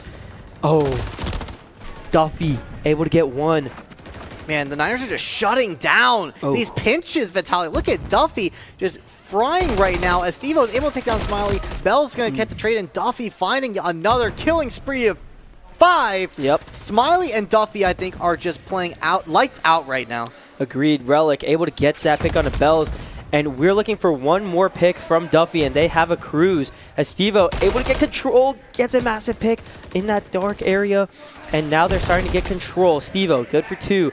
And they're trying to flood this A-bomb side as the Niners slide in. Is able to get that trade, though. But we see the side of the Niners just holding this pinch, making sure that nobody pushes through. But Mossman gets that massive pick. Now this A-bomb side is open as Relic. Good for 1, maybe 2. Not good for 2. Duffy gets them on. And now they have white time. That was such an excellent communication play there from UNCC. Relic on that massive flank, but it was only able to find 1 before his 2 teammates absolutely snapped onto Relic. So great communication there from UNCC as they continue to control this hard point. Shenandoah knows they need to regain this if they want to bring this to a game 5, but Veracity and Smiley making it so difficult for them to do so. Relic trying to find 1, but just too strong here from the side of Niners. Yeah, and again, it got a little bit mixy there, but now Niners do have control of this new hill. But we see Relic is potentially going to get this pick on the Bells. Stevo gets a big pick, and now we're just looking for that one final kill. They're spawning out. Oh, do they know, though? Oh, my goodness. Massive pick from Toxic, and now they have control of this site as they have 3 down. They're going to be spawning out still towards that ice cream area like we were talking about earlier, and it's going to be really hard to try and break this hill if you're the side of Niners. This does look really strong from Shenandoah. I love this money hill from Shenandoah. Still 30 more seconds to gain some points, and the barrel to the face. That's the second one Mossman's gotten one of those tonight. Yeah, Mossman not afraid to throw hands as Mossman gets another pick, and Stevo also able to get a huge pick here. And they got 15 seconds. They need to start spreading out a little bit, get a little bit more control towards, this new hill, this P1 hill. And we do see Smiley getting that control, and Bells also looking to secure this initial time. Yeah, even though they were able to hold that hill for so long, still no lead for Shenandoah, as the Niners are going to have control of this next point. It's going to be up to Shenandoah to take this lead back by force, and Mossman and Toxic are going to be the ones to lead that charge, but Duffy's going to find Toxic. Can they win the 2v2 here? This is going to be a massive bout from Mossman, going to be traded out there by Smiley. Smiley been performing so well tonight, taking out Relic as well. Smiley just having an incredible night as Toxic able to take him down, but the Niners are going to continue to hold this lead as Shenandoah was only able to hold that point for a little bit, but only by 1 point. They know. Stevo is getting pinched, though, and they're staying alive. Oh, huge pick, Mossman, but does get traded from Duffy as Relic also is able to get that trade. Now we got 15 seconds. They are up in time right now, but this is going to be a huge hill to break as Shenandoah is looking to try and rotate. Yeah, Shenandoah finally able to find themselves in the lead as Toxic able to find Veracities, and they have the info on the other players as well, but Duffy just too low to the ground. Smiley gonna find Relic as well. Mossman gonna find Duffy. Mossman looking so good in this round as well, finding another pick onto Veracities, throwing down the trophies. Just keep on going. And Toxic able to get that massive pick, and they break through. Toxic going huge, being able to get those massive picks. Now they're just trying to keep them at bay, hold them at their spawn. But we do see the side of Niners that are getting split spawns. Unless they just flanked. I wasn't really paying attention, but the pinch is coming in. There's so much to pay attention to. Vitaly, Smiley is going crazy, but Mossman able to take down Veracities, and they're holding down this hard point. A great lead from Shenandoah is just being squandered. Only 20 more seconds left on this hard point. You can see Shenandoah beginning to spread out. They know they don't have to push this super hard in order to continue with this lead, but they want to get more points where they can. But Duffy pushing forward. Steve-O and Toxic able to get this back into their favor as they look to this rotation. Steve-O with only a few health. Great pick on the top from Toxic. Now Toxic able to hold this mid-tank area. It's just going to be really hard for them trying to rip them off of this heady. But the flank from Smiley able to pick up that massive trade as we start to control this P3 hill. We're getting a really huge amount of time. It's going to be really hard for the side of Niners to get anything going here. Yeah, great stuff for Shenandoah being able to hold this next point and have the lead. This is a great spot for them, but Bells and Veracity going to make it difficult. Bells continuing to go on this streak, but Mossman, I love his performance in this set as Duffy is finally able to squish that momentum. Niners able to hold this. It's under contention. Shenandoah still has presence here. Will they be able to retake it? Steve-O gonna push forward. It looks like they will. This Haze A-site from that Search and Destroy map is now this Money Hill, and Shenandoah is cashing out Vitaly. Yeah, Mossman is going nuclear this game. I mean, being able to get the picks where needed. They know that somebody's freezer. Mossman get a lot of tags, having a nice pinch. Oh, gets traded. Toxic. And Steve-O also called in his crews as we have control of this A-bomb area, but they're trying to push through. They're trying to just get these picks off the spawn. Steve-O, good for one. Almost good for two. Doesn't get the second, but Toxic able to get that second one. Smiley does get Mossman though. Smiley under pressure here. Will Relic be able to find this? He's hiding behind that tank. Relic gonna have to go for a pinch here. Is able to find it with the nade. No need to approach that long of a shot there. And Mossman gonna be taken down by Veracities. Relic gonna take out Bells. And looks like UNCC gonna be gaining some momentum here as they control the hard point once more. Shenandoah gonna have to push forward. Yeah, I mean, actually, they're looking to just try and set up for this P5, being able to, again, hold these angles where they can. And yeah, they do get a little bit of scrap time here. I believe it was close to 15 seconds, maybe even 20. But Bells and Duffy getting massive picks as Steve-O also goes down from Smiley. And now they're spawning in Narnia as two players from Shenandoah have the longest rotation of their lives. Actually, now three. But Steve-O needs to stay alive here and just play patient. Oh, slammed as Steve-O and Mossman get their ones. And now it's a 3v2 situation. They are spawning. They have split spawns again as one spawn towards Ice Cream, one spawn towards Gas. Veracities able to pick up Mossman. Relic, though, with a massive trade. And Veracities able to pick that up onto Relic. What is happening, Vitaly? The trades are going crazy. Mossman's just going crazy, and then Toxic able to find Bells. Smiley is having an absolutely fantastic game as well. As we approach that 250 mark from UNCC, they're not going to get it on this hard point. Shenandoah doesn't want them to cap this out, though, as they continue to push forward. Relic going to find two, but Duffy going to be able to trade that out as they look towards this next hard point. UNCC is only 26 away, 24 away, 23 away from victory as Shenandoah looks to control this next hard point. They can't win off of it, but they need some realizes it. Steve-O realizes that they were trying to push through River, and we have three massive picks. They're spawning towards his back blue, towards his back Gas. Now they know that somebody's going to try and play in this cafe area or trying to just regroup, hit through Freezer maybe. That's exactly what's happening as the side of the Niners just get three incredible picks, pushing him out. Steve-O not able to get that, and they have 23 seconds left until the Niners secure this series win. The pressure is mounting for Shenandoah. The Niners can cap this point if the Shenandoah doesn't get back on it. Duffy and Bells holding off Steve-O and Mossman, and Toxic as well. Only one more player left alive, and that's Relic, and he's going to go down as well. The Niners are going to end up taking the series 3-1 on Invasion Hardpoint. Such great Call of Duty from both sides, Vitaly. I know Shenandoah is going to be disappointed with this loss, and I understand, right? Such great play coming out from both sides. Smiley looking so strong on this map 4. Man, it looks so promising, Vitaly. We held that Money Hill on that P3, and we were able to get that strong 190 to about 140 lead. Yep. But as you said, as those spawns started not working in our favor, the Niners reversed the momentum, held us to 200 points. Vitaly, break down the end of that game for me. I mean, again, it all came down to really those spawns, and Steve-O actually started to recognize where they were spawning, and I believe was calling it out. I think I heard him actually behind me, but being able to recognize where they're coming from, and again, it's really hard to know when they're getting those split spawns, which is something I was mentioning earlier, and that's where, again, they're just split or spawn in 2 different areas.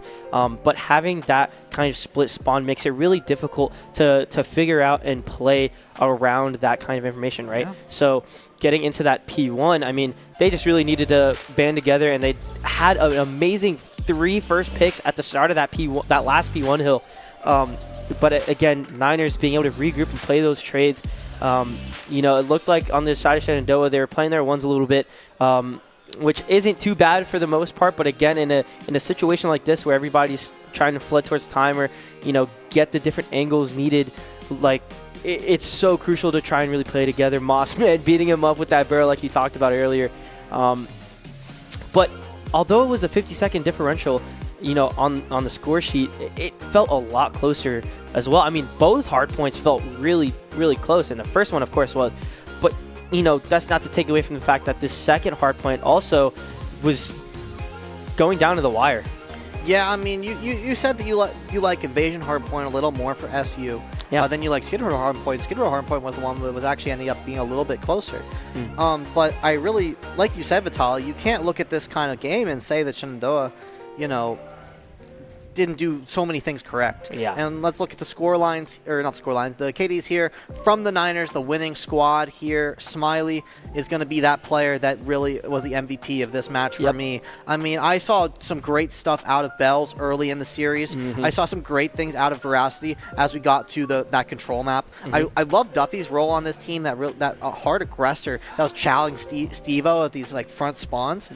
But I'm going to give the MVP to Smiley here on Invasion Hardpoint, as he was, I mean, able to get that massive 3-piece at the end. I mean, it wasn't all Smiley that got that 3-piece at the end, but able to contribute to that 3-piece at the end that I believe won them that map, and just really winning those gunfights all around. I don't know who the IGL is of the Niners, but I would imagine that, you know, this squad looks very communicative, as our squad is, really able to feed information to each other, know where everyone's at. It's such a great battle this was. Yeah, I mean, hats off to the Niners again, being able to really, you know, buckle down when needed, getting those trains when needed, and having those really big plays again. Skid Row, the Invasion Control, you guys played that Invasion Control beautifully. Amazing. I mean, that first round just was, like, I felt that was the best round that I've ever seen an Invasion Control go. That's high praise. I mean, that's not to say I watch a lot, but that's to say from what I've seen, I mean, that was just, again, clinical. Like, being able to break through, you know, getting the picks and being able to hold their spawns, which is something that was amazing. Yeah, I mean, let's talk about their control one more time, right, Vitaly? I mean, holding down those A sites when needed. I mean, just not able to break through on both sides, really. But the Niners, when they were able to win out that attack side, that's what won them the control. I mean, great stuff all around, only losing to Shenandoah on that search.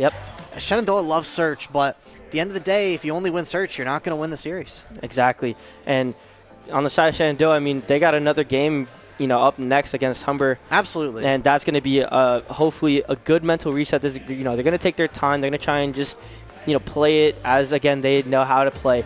But again, this was a great series overall. Honestly, a really close series. And there's nothing more that I could ask for. Yeah, I was going to ask you what Shenandoah will do in preparation for their next match, but I imagine it's not a lot. I imagine they're not looking at this match and seeing like, oh, this tactic was bad, this call was bad. I feel like they're able to go into this next match versus another team, and they're able to play very similarly and see how this next team is able to react to the situation and adapt based on that. So you're not going to want to go anywhere. You're not going to want to miss that next COD match. I mean, they were able to go 1-1 last week in the same situation, and I definitely won't be surprised to see that again. This squad is so strong, and the Niners, such a great squad to be able to take them out. I am so excited to watch the next match here, and I know Vitaly going to be casting that one as well. So if that's reason to stick around, you're going to want to stick around for the next match of Call of Duty. Thank you again, Avery, being my right-hand man, being able to cast alongside with me. Hopefully you guys enjoyed that first series, as we're going to be getting into another series here shortly as Shenandoah University takes on Humber University as well. Stay tuned. And he's going to try and push this out. Mossman needs to stay alive for a bit. Once again, both teams at 1-1. This would make their record positive, and we see Steve-O look at that as well. And Niners are going to keep the lead, but Shenandoah is going to take control of the point. Can Relic hold this down? Massive! Yes, oh my god! And the other team is just rushing in and taking you out. You see Duffy here going crazy. Mossman, though, reads that, and we have the last two players of Niners on that ticket. As Toxic holds his, they're both going to find picks. Steve-O on the massive here. Can he find his member coming through here? Yes, he can. Another one's coming through. Steve-O doesn't know it. He's gonna, he does. He's going to go around. Mossman now is just left alone. Relic needs to find two here. Relic does find two. Now that Vitaly, you could physically see the communication on that last play. The communicative squad, and look as they hold down this point. Toxic and Relic working in. What a rotate by them at the end. I did not see that coming. I was not expecting them to rotate on that PT. I wasn't even looking at the mini-map on the bottom left, to be honest. But live, Vitaly. Yeah, that was a big round, and Veracity being able to pick up that final kill, helping out Bells. Wow. I also pushed up outside of that cafe as Steve-O trying to break through. Is able to beat that alley, but just not able to react in time. The player actually being there, I believe it was Duffy, who was able to win that 1v1. Yep, and these rounds is something that you really needed. Steve-O is just trying to get some information as Toxic swings through, but Steve-O is on a massive flank. He's going to get one. There's a lot of time. He's going to have two. Mossman going to find the Vitaly. I mean, as soon as you knew that Duffy was there, he was immediately taken out. And really trying to get aggressive and is trying to get this pig. Into a 2v1, but is able to find this flank. But Smiley going to find that angle. Play their life. Duffy, though, is going to also go point here. Sees him and is trying to get that final pick. Smiley, that was going to be a sure pick for Toxic, so great reactions there from Smiley, but thankfully Mossman here has all the intel. I think they're going to try and hit something out fast as they smoke mid, and Steve-O's getting aggressive. I love Smiley has actually an incredible timing, being able to play this DVD, and Smiley is good for him. But Relic was able to get the intel here. I know if Relic died here, Mossman was swinging right after. Yeah, Trying to potentially rotate. I was going to ask if that was intentional, because that would have been crazy, Vitaly. That would have been crazy. And Steve-O, huge play. Let's see that one again. Yeah, just finds the head of Veracity there. Absolutely beautiful there. Read on that one. Steve-O absolutely going massive here on that last play. He reads the pinch, and Steve-O killed him off of this site here. Maybe much longer. Only 10 live taken, I believe, in total for both squads. So great stuff from UNCC. Drop. And Toxic is able to pick that up. Not able to get the kill though. And Toxic does go down for Smiley, but this B-site. Yeah, Mossman gonna duck under that stone wall, gonna cap off that B-site. Can they push this A-site? They need to get on it soon. Relic go big. Relic go big. Relic go big. Going big. So good. And the Niners, I believe, like found three like that. I mean, so good from the Niners. To try and just push towards the street side as well. He's able to pick up on that. Getting that massive first pick. Potentially a second. Relic through to that A-site. Steve-O gonna try and take on this 1v1 here. He's Steve-O, but Duffy does find the excellent. Does read that as Relic. Trying to pick this up. Mossman, good for one. Is playing alive. Playing perfectly. Does get a little bit of time, and they get the trade. Huge. Shenandoah was able to win the gunfights that got them the game. It's Toxic here with a huge pinch. I would remember Bells has been fantastic this whole series, 18 and 13, and just holding down these points as they take down Relic as well. Left to capture this A site. They know that someone's on it. Can Mossman find the pick? He does. They just need to stay alive. I don't think they have any trophies as well. They're Cali the backside. With Bells and Smiley able to reverse momentum. Toxic go big. Toxic go big. I agree. I couldn't agree more. I mean, Toxic was able to get those massive 2 picks. Unfortunately, though, everybody was respawned. Racities and Bells getting a big trade as Mossman trying to get control of this dark and P2 situation. And I lied. We're flipping it back to the Shy Shenandoah. Toxic able to get one on one pick from Duffy, and they have a cruise. As Steve-O able to get control. Gets it. See, Relic is potentially going to get this pick on the Bells. Steve-O gets a Massive pick from Toxic, and now they have control of this site. Really strong from Shenandoah. Lost his money up from Shenandoah. Still 30 more seconds to gain some points. And Belge also looking to secure this initial. Finding Toxic. Can they win the 2v2 here? This is going to be a massive bout from Moss. Just keep on going. And Toxic able to get that massive pick, and they break through. Toxic Next point and have the lead. This is a great spot for them. The Bells and Brassy. But Steve-O needs to stay alive here and just play patient. Win. The pressure is mounting for Shenandoah. The Niners can cap this point. This point with this loss, and I understand, right? It's such great play coming out from both.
I've done what I can,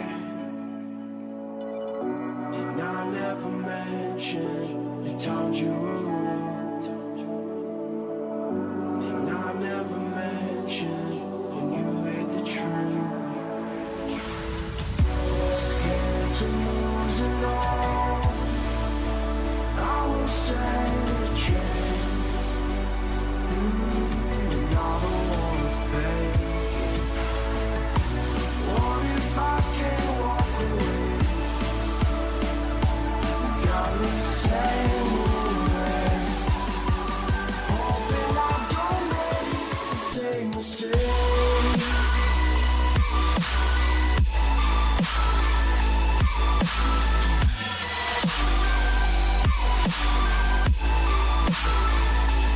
Same mistake.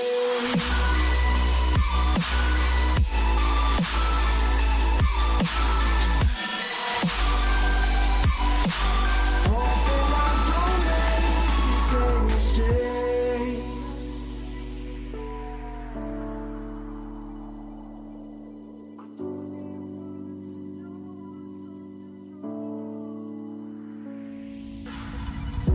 I don't like to leave things unresolved. Maybe it's madness. I'm begging you, please pick up the call. You're causing me damage. I should've known, wasn't your fault. Don't even matter. I wasn't thinking clear, trying to take it there. Scared to lose it all, I won't stand a chance, and I don't wanna fake it. What if I can't walk away? You got me standing in the rain, hoping I don't make the same mistake.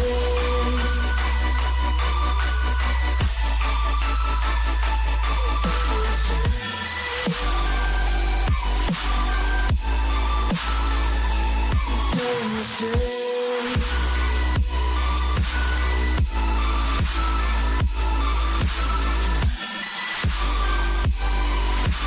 Hoping I don't make the same mistake.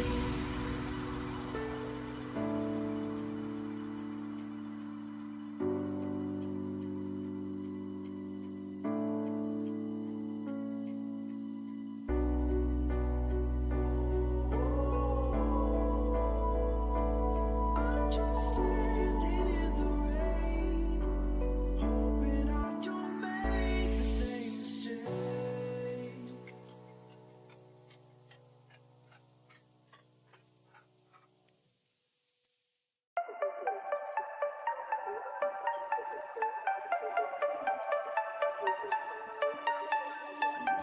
Hand out, she holds. It's feeling like we've been here before. We're both so broke. That's something that'll keep us afloat. Don't walk too slow. We can't keep falling deeper again. Came too close and the taste so far from pure. A rush of blood, but we search for so much more. We've all been here before.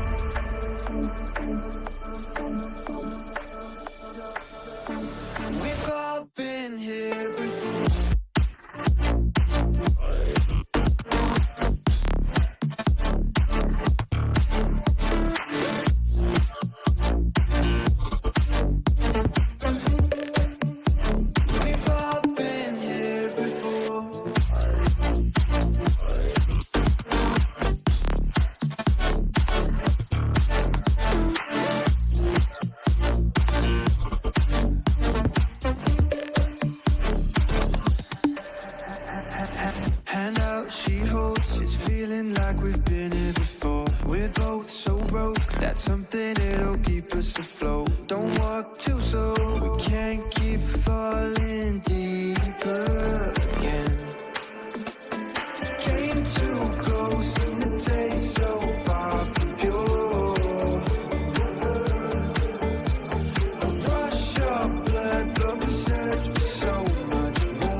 Got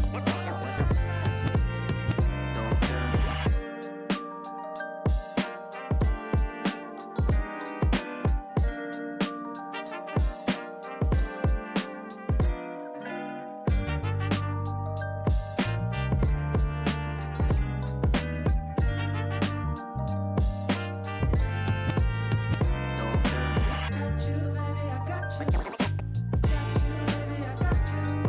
I got you, baby, I got you.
Welcome back to the Shenandoah broadcast. My name is Vitaly Rivera, and alongside me is another caster, one of my also favorite right-hand mans. We got Ben Kincaid. Ben, how you doing today? I'm doing pretty good. Watched all of match 1, pretty close, devastating hard points throughout that first round there, that first match that we had. But excited to jump into this next matchup and see if we can get a better result here. Yeah, we're going to be going up against Humber College. And Humber has also just got out of their first series today. They did lose to Rutgers, I believe. So this is going to be a really battle of a mental, going into this second series. So, Ben, talk to me about, kind of how to play in this kind of lull, right? Like, you see these teams, they're really good teams, but they just get out of a loss. Like, what would you say, or what would you do in a situation where you have another game and you're getting ready to go into that series? Yeah, just try to keep your mentals in a positive mindset, right? Don't dwell too much on what happened in past hard points and the past match, because, well, that's already done, right? This is a whole new game, new maps, new players, new everything. So it's really just not kicking yourself for a past performance, because this performance can be that much better and so much better than what you did previously. Exactly, and being able to take away a lot of what just happened in that first series could also help really catapult, Shenandoah into the right direction as they're getting ready to get into that series. And we do also have the map pool, I believe. And I was talking with the coach a little bit, but we have the map pool. So that first one is going to be that Rio Hardpoint, which is something new that we're seeing. Rio just got added into the mix of map pools. So we're going to be seeing some Rio Hardpoint today, and then we're going to be going into High-Rise Search and Destroy, which we haven't seen on this broadcast yet, at least for this season. So then we're going to be going into Karachi Control, which I also don't believe we've seen too much of in this season as well. And then following off that 4 and 5 map, we see Subbase Hardpoint and another Rio map, but this time Search and Destroy. Yeah, excited to see a lot of switch-ups here kind of in the map pools and what we are thinking going into this match. Rio, I believe, is one of the newer maps added to Call of Duty. Yeah, the newest map. So it's going to be interesting to see how these teams kind of traverse and navigate this map and what the rotations are going to look like and who's really going to get that upper hand in this new kind of setting that players really aren't used to right now.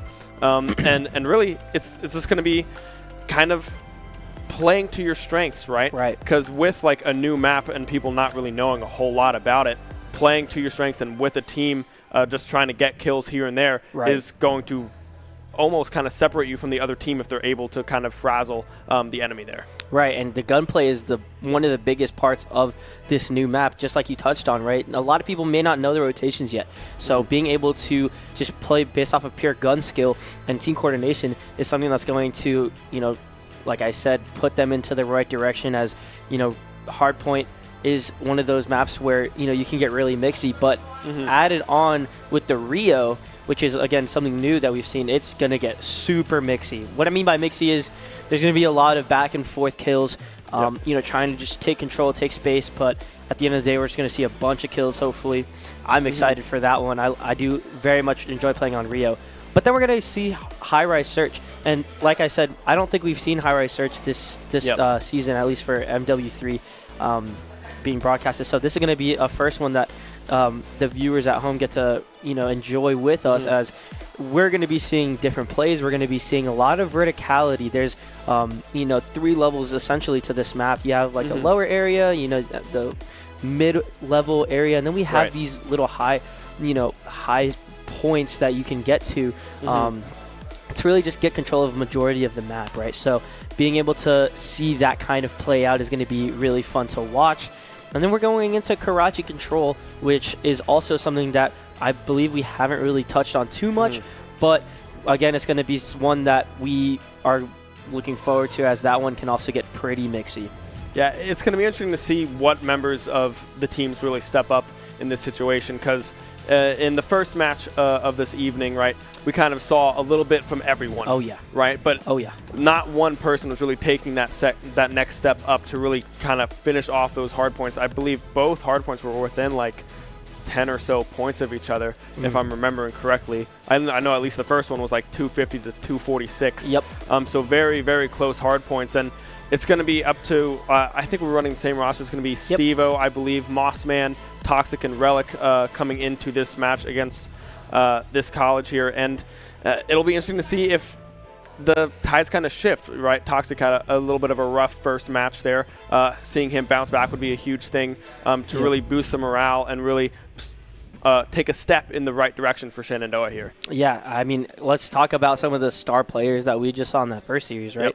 Mossman being able to really put on a performance there in that first series, really being able to show why he is on this roster, right? I mean, again, we have Steve-O, who has had his past, fame, his glory throughout the first few series, early on in the season. But, as we're starting to get into the flow of things, Mossman really starting to pick it up and performed really well in that second series. Yep. Yeah, it'll be interesting to see if Mossman can kind of keep that momentum going, right? Because he was really online towards the end of that series for the first match tonight. And Steve-O also, like, everyone really was playing really in their own kind of spaces, right? And we saw on, I believe it was a Search and Destroy, where the team cohesion kind of came together there, and they were able to take that Search and Destroy pretty convincingly. But they reversed it too. Yeah, so that was really big. Yeah, it was a huge kind of turning point there for Shenandoah, where everyone was clicking together at the same time, but those hard points just seemed a little bit disconnected. So it'll be interesting to see if they can reconnect like they did in that Search and Destroy for the first match of the day, and really carry that over and make sure that stays solidified through these hard points and for these control matches. Yeah, and again, in this series, we're not seeing a single invasion being played, so that's going to be something that, like I said, for myself, is going to be fun to cast, because I get to see some more pretty colors that this game has to offer, right? And again, this team, Humber College, I mean, they just got out of a loss from Rutgers, and Rutgers, we did play them in the CXP league that we're in as well, and we were able to win that. But they did have a player that was not playing, which I believe is going to be playing today. I'm not too familiar on the name. I believe it was Hybrid, but we're going to see a potentially different roster than we did during that CXP match that we played. But again, Rutgers is a top school. They definitely performed really well, especially when we were playing against them and they were down, one of their other star players. But we're getting into this right away. We see that Shenandoah and Humber are playing for this P1. So P1 is basically in the middle of the map, as you can see on the mini-map, and Steve-O really just getting that control as he's able to get that pick onto Mark, and he's trying to just stay alive. And really what you want to play for on this kind of map, right, is just getting mixy, getting those trades, and Mossman doing exactly that, getting those two big picks. Yeah, getting these challenges in favor of Shenandoah is going to be huge for keeping this P1 under control so far. 20 seconds into this hard point, Steve-O will get taken out by Charisma. Mark answers against Mossman, but Relic trying to make something happen in response, but will be dropped as well by Mark there. Humber College getting a good kind of fight back here on this P1, kind of evening up this series scoreline. Yeah, and we already see that Humber is looking to try and pinch as Mark gets one and Mossman is able to get the trade, bringing it to a 2v2 situation. I think they're going to try and catch the person that's flanking, but Mark is able to play really passive there and then just get the trade. And now Humber controlling this point. Yeah, P2 coming in full control for Humber College here. Shenandoah trying to make their way back in onto this point. Bolt will get taken out by Steve-O. Mark, however, will answer back. Humber College getting 3 in a row there in favor of Steve-O. Last man standing here. Gets 2 of his own on this point, pushing them back, and now gaining control of the point by himself. Yeah, Steve-O just trying to play his life here as the rest of the Shenandoah squad is looking to rotate, and this is honestly a massive rotate. We get a nice pick. We get potentially some initial time here, but they don't have control of this P1, that middle area of the map, as Toxic able to pick up on that flank, but does he realize, nope, that there's a second one there as Mossman able to get that trade, and now we see Charisma coming in hot onto Mossman as Steve-O able to pick up Bolt. Yeah, Mossman looking at that window there, but looks away just at the wrong time. Stevo will answer back that trade. However, Charisma dropping. Huge. Relic dropping as well. Toxic able to answer back. Mark going down on the side of Humber College. Toxic slammed. Getting to Mossman as well, taking out another member of Humber here. And really, this first rotation over to this point seems to be very impactful for Shenandoah here, getting this first touch, able to really hold down as it's now getting contested by Humber. Mossman trying to make something happen. Yeah, a lot of these maps can be pretty mixy, especially if you don't have, you know, the map control that you need, right? And Toxic looking to try and get that trade, is able to, but is not able to get that second as Relic is cleaning it up, and they have a few more seconds. Humber College already rotating towards this new area as we see Charisma posted up in this garage area, and hopefully they're able to clear him out as Charisma trigger disciplines and gets one. Are they able to get a second?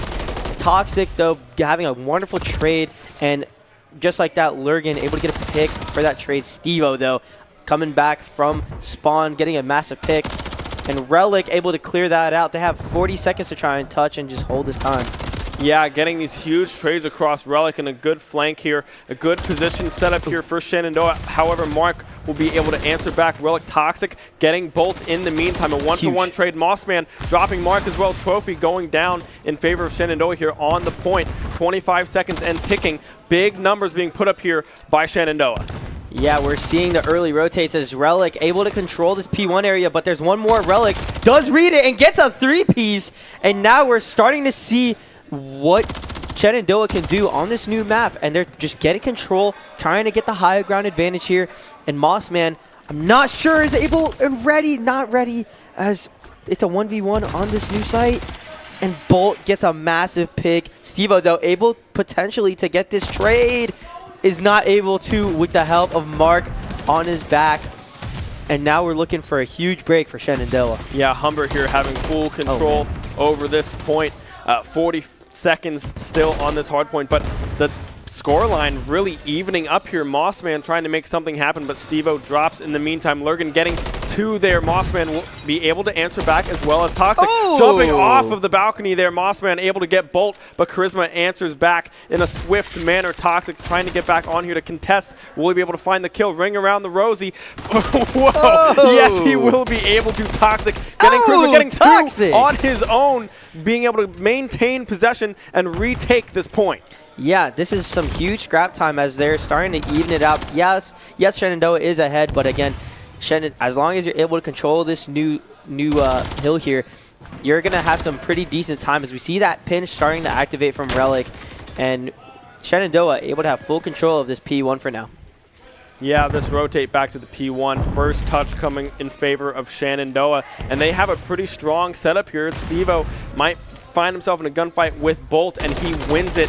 Toxic as well, getting Mark. Lurgan dropping it. Stevo, Relic, everyone across the board dropping for Humber College. Shenandoah online right now on P1. Yeah, and we saw some split spawns there as Mark was able to pick that person off, and they do not flip, but Stevo gets a massive two-piece and then goes down by Mark. They have 20 seconds, and Shenandoah is looking pretty solid to potentially rotate here, as we do see Charisma looking for that rotate.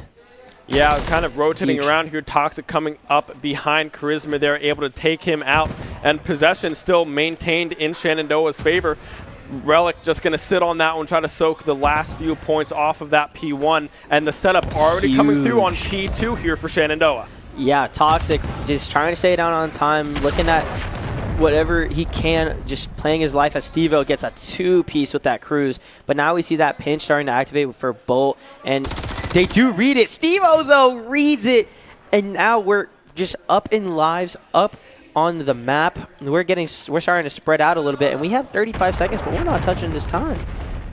I lied. We get back on it. Yeah, I mean, Stevo right now 22-12, absolutely frying in this map one here for Shenandoah. 175 to 102 is the scoreline on this hard point, and really they just can't answer right now. Stevo and Mossman finding two. Bolt will be able to answer back, but taken out immediately by Toxic there. Shenandoah is really just running away with this map number one. Yeah, Relic, though, I love this aggression, being able to just hold and really, they did spot that out, though, as Stevo and Mossman are able to pick up a two crucial piece, and Stevo just needs to stay alive.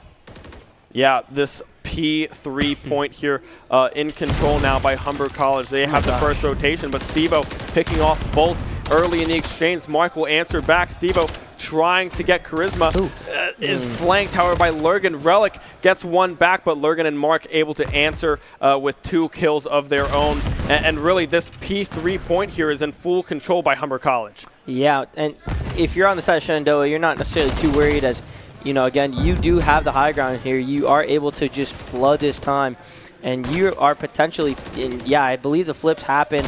And now we're going to be trying to rotate towards this P4 as we do see Stevo looking to rotate early. Gets a massive cut off, and Stevo gets a massive 2 as Mossman follows up with the 3rd.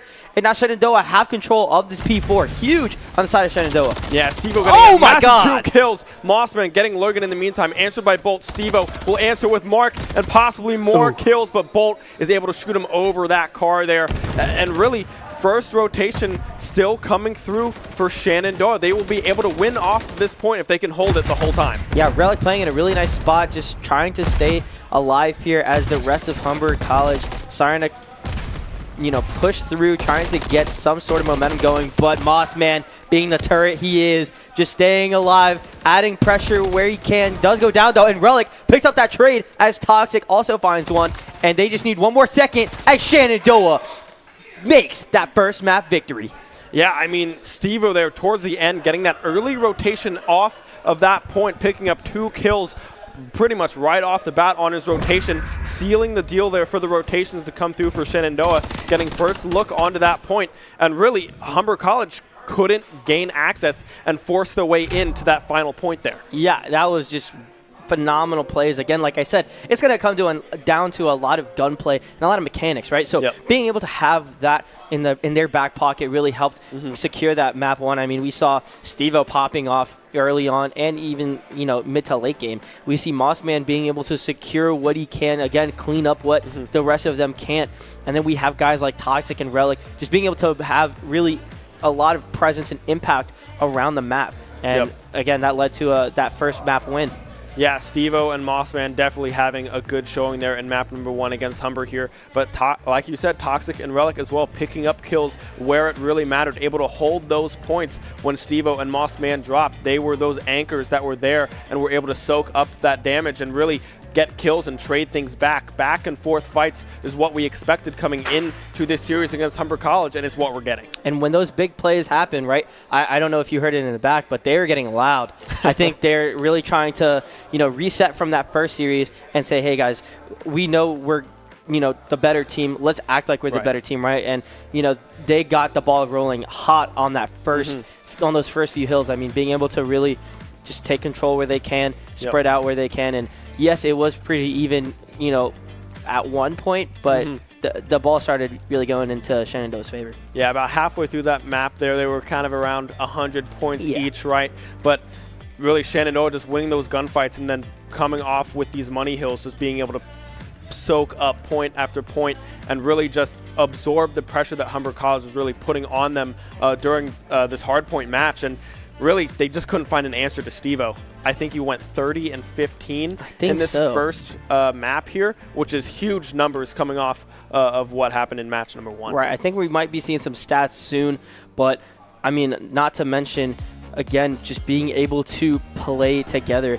is really the name of the game. And as we saw, I mean, Humber really was able to do that well here in the beginning, but Stevo is just a menace, right? Being able to get these picks where he can. I mean, he's just flying around the map. Toxic, like I said, also being able to get those valuable picks to where he can. And I think everybody on the side of Shenandoah really are starting to get more amped as we're heading into this map too soon. Yeah, and when you think about the morale, right, that is a huge boost for Shenandoah, right? Having a huge first map against Humber College here, really getting back into their game, right, into their groove, carrying this momentum into this next map. I believe it was High Rise. High Rise, yes. High Rise Search and Destroy here, which is something that we haven't seen. We touched on that a little bit earlier, but it's going to be interesting to see. the momentum coming off of this map 1 that Steve-O has. Yeah, 30 and 15 for Steve-O, huge numbers. I mean, Steve-O really got the job done. And that's not to mention the rest of the stat line. I mean, everyone else was playing phenomenal. Toxic not really dying at all, as he has the the second highest KD behind Steve-O. And that just really goes to show what kind of coordination was going on, as Toxic was just playing his life. I mean, being able to play your life and not get kill hungry, right, is something that is also very important. If you're trying to get control, if you're trying to just keep things level throughout the game, right? And that's what we saw. And again, 250 to 131. That's a pretty dominant start to this series.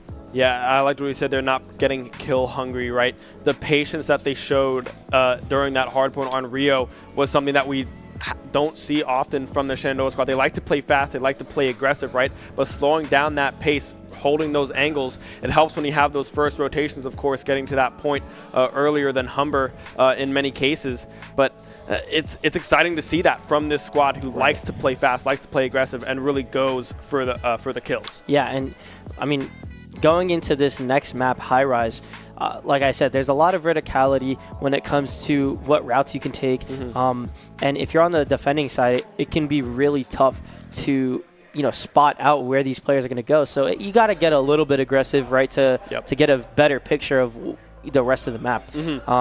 But if you're on the attacking side, you have no idea where these players are going to play. I mean, there's a lot of cruddy angles, a lot of angles that I still am learning as, again, I mean, playing with these guys and being able to see the different levels of strategic thinking, especially when it comes to search, is just on paramount to how people approach this map in particular. Yeah, and if you don't know about Search and Destroy, right, there's no respawns, right? So it's kind of like the standard CSGO, kind of you plant a bomb, someone has to defuse the bomb, and then there is a team death kind of aspect to it. If you kill everyone on the enemy team, then you pretty much win the round as well.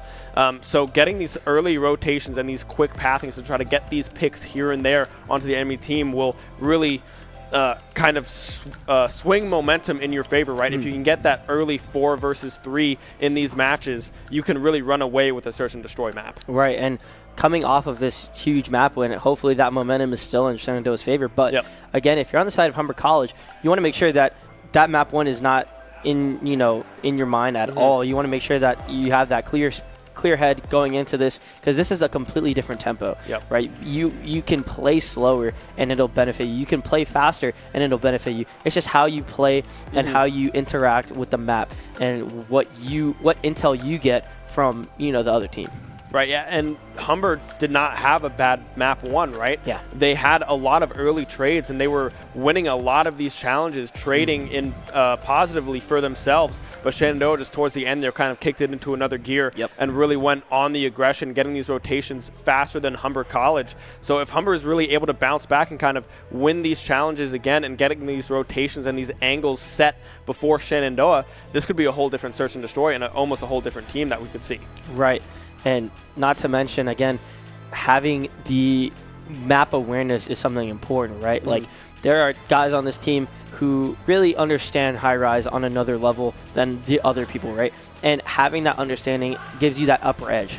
And a lot of teams sometimes, or not a lot, I can't really say a lot of teams, but I know teams who don't like to really, practice or scrim for, Search and Destroy maps. There's not really that big of a pool when it comes to Search and Destroy, but being able to have those reps in your back pocket really helps, right? So with the help of Ranked, not saying Ranked is the best place to get your practice, but Ranked definitely does help, keep your gears oiled up, I guess is a good analogy to say, especially when you don't really play too much of the other game modes when it comes to like practice. So, especially going into this, having that confidence that they, again, played a really great team previously and they won 6-4, and that also comes down to like play calling too. So talk to me a little bit when it comes to play calling, right? How would you see play calling be super impactful, especially in this kind of game? Right, mode? It's definitely going to be up to following calls, right? Following where these rotations are going to go. If someone's calling go left and you're going right, you're going to be left out on your own, and that's an easy pickup, and that's not something that you want to have happen on Search and Destroy. When you die, you're dead. So if you're picked off of a miscue or miscommunication, really, or just really an overzealous play like a solo play, right, that will be detrimental to your team, right? And following that one shot call, usually we hear that Steve-O is usually the main lead here for Shenandoah. And following his calls and with his game sense that he has, it'll be interesting to see how well they were able to rotate through this high-rise map on Search and Destroy, and if they are able to get these fast picks and these angles held sooner than Humber can do so. Right. And like you mentioned, you know, going for those overzealous plays it's a really high risk, high reward, especially when it comes to this map. You know, I've noticed teams where they'll go, you know, to the walls to try and, you know, have this big play. But if you are able to get those valuable picks, you know, it's really hard for the attacking team to get any forward progress. But if you're on the defensive side, you still have a little bit to play with this. The lanes are pretty...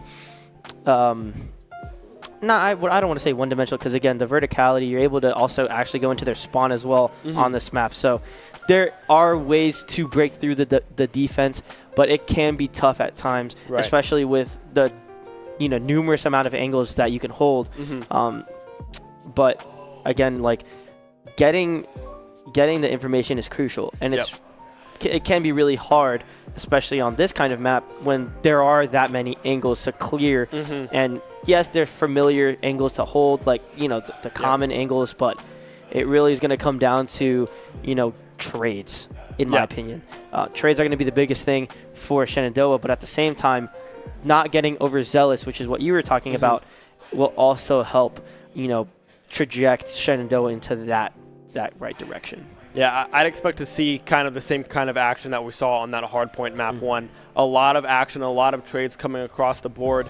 I mean, we saw Bolt getting trades on Steve-O, Steve-O trading back against Charisma and whatnot on the side of Humber. So with these trades happening back and forth, I'd expect to see kind of a slower game, more methodical kind of approach to this Search and Destroy, to make sure that those trades don't just happen right out of the gate, and then suddenly you're in a 3v3 or 3v2 situation that really you would not want to find yourself in if you were on the losing side of those trades, right? So a more methodical and slow approach is something that I expect to see from these from both teams here. But given how fast map 1 went on that hard point, I'd expect it to be pretty scrappy again. Right. I mean, being able to, like you were talking about, trades is super important, because when on a map like this, you could get 2 big picks on the defensive side easily if the other team doesn't clear those angles, right? But having that game sense, being able to, you know, be keen and pick up on certain, you know, utility usage, you know, where they're stun checking, where they're throwing their nades.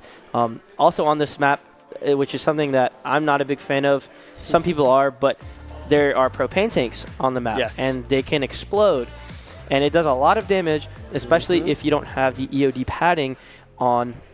But especially if you're a little bit low, I mean, something like that is really, really unfortunate way to go out. And something on this B-bomb, which is actually underneath where this little bridge is, but on the B-bomb, as you'll see soon, I believe you can also get killed from the propane tanks that are above. So it's really... a very interactive map. Right. Very interactive. Yeah, so if you're either team, don't stand next to propane tanks, because that will spell disaster potentially. Yeah, so it'll be interesting to see how they play around that, right? That's something that you don't often see on some of these maps, of that this destructibility and this usage of the map itself to kill other people is not something that you see every day, right? So it'll be interesting to see if teams kind of try to exploit that and hold the angles to have them, or force rotations in certain directions that'll have them kind of funnel into those chokeholds. And like you said, on the defensive side, there's a lot of angles that you can hold that'll kind of spread out and look across the map here. So it really, whichever team is on defense, I'd expect them to kind of look towards those angles, like one you're seeing right there on your screen, to be able to kind of get these picks. Yeah. Having also another big thing about this map, which is a little I wouldn't say more advanced thing about this map, but the windows from spawn are actually really important to keep in mind of, because sometimes you can have one person go on a flank, but if the majority of their windows are open or broken, it's really hard to know whether or not somebody will be flanking or pinching you. But we're getting into this round 1 here as we see 2 members of Shenandoah going underneath the map to try and get some sort of aggressive start. Oh, and Lurgan is able to get a pick on a Mossman. Traded back, however, by Toxic there. This is something we've talked about, this 3v3 aspect now. Getting that trade is huge for Toxic. Mossman and Mark now down for both sides here. Relic with the bomb kind of making his way back up behind the site, trying to get a pinch angle here, possibly onto the Humber squad. Yeah, we see Toxic posted up in this middle area, and I don't think they didn't see him as Steve was able to get one, and Toxic able to also get that pick as well, as Humber is in a 1v4 situation. Shenandoah close it out. Yeah, I mean, Shenandoah, they're just kind of using the map to their advantage, hiding in these kind of angles that Humber really wasn't expecting there. Stevo and Relic kind of getting these tough angles to really fight back against those shots there and those challenges from Shenandoah. Huge trade from Toxic there at the beginning as well, tying that up. The 1-for-1 trade heavily in favor there for Shenandoah, and really the movement around the map, something that Shenandoah's practiced. Yeah, I mean, Toxic getting 2 big picks there as that solidifies that round 1.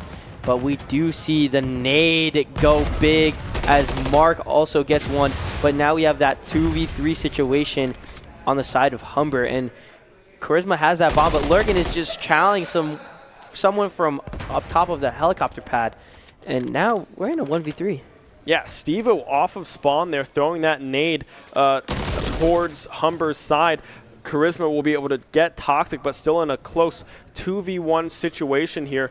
Really hard for him to really find this angle, as Shenandoah is really just standing there waiting for him to come out in the open.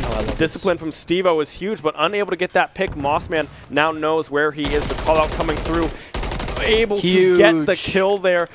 Shenandoah, the patience there from both Mossman and Stevo there came in clutch. Yeah, that patience from Stevo, trying to really force him towards Mossman's angle. I mean, Mossman played it beautifully, didn't really move from spawn, didn't have to, because at the end of the day, they had the pinch on both sides. So being able to really play, that information game came in clutch. Yeah, now on the attacking side here for Shenandoah, 2-0 now on this search and destroy. It is 1st to 6 here, swapping sides. Relic taking the bomb again. Mossman tossing out a nade, but Humber not in position. Trophy coming out as well on the side of Shenandoah, trying to get these angles set again for Mossman, trying to get an early pick. Yeah, we see 2 kind of set up towards this middle area as Stevo is getting ready to chow this. As Stevo's getting ready to chow Charisma, but we do see somebody getting aggressive. Mark actually trying to get towards their spawn a little bit as Charisma is able to pick that up. But we do see that Mark is on that flank. Yeah, Bolt picking up Toxic as well. Trades are not coming across the board right now for Shenandoah. 2v4 situation in favor of Humber College here. Mossman going underneath now, trying to get a flank angle, but they can't seem to find anybody. Relic possibly coming up behind Charisma here in the elevator. Will be able to get him a slide in. Huge pick for Relic there. 2v3 in a manageable situation. Yeah, we see Mossman and Relic, the dynamic duo, just trying to play this out, trying to be methodical about it. And Relic potentially, he does see that person on B Street area, but now they have 15-ish seconds to try and get something going as Relic's in a 1v2 situation. Relic, though, not able to get that pick as Humber secures their first round. Yeah, Mossman dropping that exchange that we just saw there as Relic was able to swing and get that challenge success there against, I believe that was Lurgan there. Oh, not Lurgan. I can't remember who he killed. It doesn't matter now. They both fall in that map or round 3 there on Search and Destroy. Kind of fighting back now for Humber here. Look for Stevo to have another big round as he dropped a little bit early there in round number 3. Yeah, and I mean, we have a lot of ways to hold hold this aggression as we see Humber potentially looking to go fast here out on this A, as we see Relic getting pretty low, but Mossman just holding it down, making sure that nobody's trying to push through, but we do see Lurgan on the outside of blue. Toxic looking for Bolt now. Shots getting taken by both sides, but no one will drop. Charisma, however, will be able to clean it up. Stevo looking for a response. Mark will get the swing. However, Relic answers back with the kill of his own onto Charisma. Mark almost dropping as well, but Mossman will find another of his own. Lurgan dropping in response. 2v2 now for Mossman and Relic. Yeah, that bomb is down, and if you're Humber, you want to try and play for this bomb, but we do see Relic go down by Mark, as that was a huge pickup. And Mossman has been in these situations before on this map. Can he pull away this 1v2 clutch? Yeah, Mossman kind of playing in his spawn, trying to find these angles, firing onto the players on Humber. Both kind of rotating through. Oh my God. Able to pick up one, looking now towards the bomb. Picked up by Mark towards A site. Is Mossman able to spot him? He is able to. Mark swing to the opposite side. Mossman will clutch the 2v1 in favor of Shenandoah there, taking a 3-1 lead here on Search and Destroy. Mossman, like I said, he's been in these situations. He does not crack under pressure, especially on this map, I've noticed. But very well done from Mossman and Shenandoah overall, as we're getting into this next round, and we're going to be seeing a really interesting approach on this attack, I feel like. Yeah, trades coming across the board there in round number 4, round 5 now. Shenandoah on the attacking side.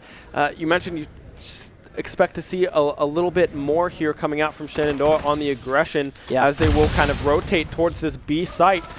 Mossman looking for a flank, trying to get that pick, but 3 going towards B for Shenandoah. Oh, and we get that trade as Toxic is able to pick that up. Relic, though, beaming it with the sub as he gets a pick on a Mark, and now we have that 2v3 situation on the side of Humber, and Toxic able to spot that out, and we know where the last guy is. Toxic getting kill hungry a little bit, but there it is, that 4th round for Shenandoah, and that was clinical. Yeah, the trade coming through immediately for Shenandoah, and when that came through, they were like, okay, we kind of know where they are setting up here. Let's push the agenda. Let's push forward towards their spawn and see if we can catch them by surprise, and that's exactly what they did there. Perfect execution from Shenandoah. Yeah, I love that, pushing the agenda, and that's really a common theme here, especially on Search. When you have those lives up, you want to try and, just like you said, push that agenda. You know, make sure that they are, they have no breathing room on the, if they're down. Yeah, Humber now kind of a similar approach almost, but towards the A site here. 3-men push. Stevo dropping Charisma, answered back by Bolt. Toxic dropping. Relic will be able to get Lurgan in the meantime. It's a 3v2 situation now in favor of Shenandoah. The defensive side is good. The bomb has already been spotted and is in control by Shenandoah here. Now just holding angles. Humber needs to come to them right now. Yep, and Mossman is playing his angle, but Mark able to pick that up and put Humber in that 2v2 situation. Yeah, Humber now kind of rotating back, kind of going to try to take an approach from the defender spawn side. Stevo on the move, however, trying to find the bomb again. He will be able to. Stevo dropping Bolt. Mark, the only one left standing, will be able to get the trade. Relic in a firefight as well will be able to get this trade. Mark barely staying alive. The pistol coming out for Relic. Not enough just yet. Up top. No one sees anybody, but Relic looking to the sky, able to find Mark there and win that 1v1 for Shenandoah. Yeah, Mark almost had the play of his life, but luckily Relic was able to point that out and kind of make Mark look a little bit silly as he was trying to prone on top. And now it's match point for Shenandoah, as they could potentially win the 2nd map of this series. I like the play by Mark there, right? Trying to get on top and prone there, trying to get in the mines, trick Relic like, I'm not on the floor anymore, I'm going to be above you, but Relic is able to recognize that quickly, looking on top of those AC units there and able to pick up that kill. Now 4 coming out towards A site, a full strength push now for Shenandoah. Here we go. Toxic is going to try and go for this ticket jump up, as we do see Stevo pushed up already. Toxic, playing underneath, just playing his life. I love this. But we do see Mark on a massive flank. are they going to be able to spot him out as Steve-O and Relic get the big two-piece? They are unable to get any trades back for Humber. Mossman will drop, but it's a 3v1 now for Mark. Again, has to make something happen. The plant is coming through. Mark is able to find Steve-O, however, possibly Relic as well. Relic able to get down on the ground and get that kill through that slide. Shenandoah is able to take Search and Destroy now 6-1, 2 maps to 0. Yeah, and that was in a convincing fashion as well. Shenandoah really not wanting to let off the gas. Yep. I love the aggression coming from Shenandoah. They're pushing all 4 towards that A site, knowing that they have this lead. If they falter here, it's not that big of a deal. They have that 5-1 lead already. 5-2 isn't that much of a difference for them in that situation, as they would have gone back to the defensive side, which they really have dominated throughout that map, number 2 for that Search and Destroy there. And really everyone on Shenandoah pulling their weight, getting these trades back and forth, and often picking up 2 instead of just 1 in these trades. Exactly. And again, really well done on the side of Shenandoah. We're able to see the trades come in. We're able to see the really aggressive plays here. Just like, again, being able to run through this mid lane is something that is really risky, but at the same time, we had some cover there, and we were able to get some really nasty picks. Mossman, let's talk about that little 1v2 clutch for a second, as he felt like I felt like he was in control that whole time, actually. Yeah, I mean, he seemed to be locked in 100%, able to get that first pick and kind of tracking Mark throughout that round there, able to... I mean, you know where the bomb is, so you know where Mark has to get to. This is the finishing kill in that exchange. Having that line of sight and that angle in that kind of instance there really helped Mossman, really 100%. Being able to have that angle onto bomb and being able to know where they have to go to if they are going to try to make this play really kind of boosted Shenandoah there, and the morales, they've got to be high. Oh yeah, I mean, again, really big plays, all around the board, making some big individual plays like we were talking about, but really it came down to, like we said, that cohesion, and we see Relic getting a 10-3, that 3.3 KD, and the rest of the Shenandoah squad looking just about even across the board. I mean, it really doesn't matter what the kill-death ratio is.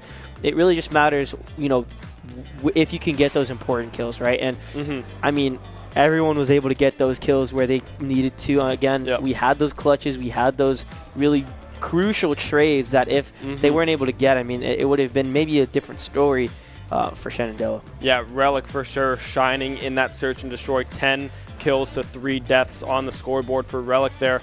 But really, don't discount the rest of the team, right? Steve-O, Mossman, and Toxic, like you said, getting those huge trades, even just getting damage, allowing Relic to really get these swings and these challenges with those HP advantages is really the difference maker in a lot of these gunfights. If you're low, you still have a few seconds out of combat for you to heal up that health back, right? So if you're able to swing earlier than they would really expect, that really can separate and define rounds. Yeah, and conceptually, I mean, they played that, in my opinion, perfectly. Being able to, again, get the positioning where they could, being able to have that control. And speaking of control, actually, I'm going to flip the gears a little bit. We're going to be going to Karachi control here in a bit.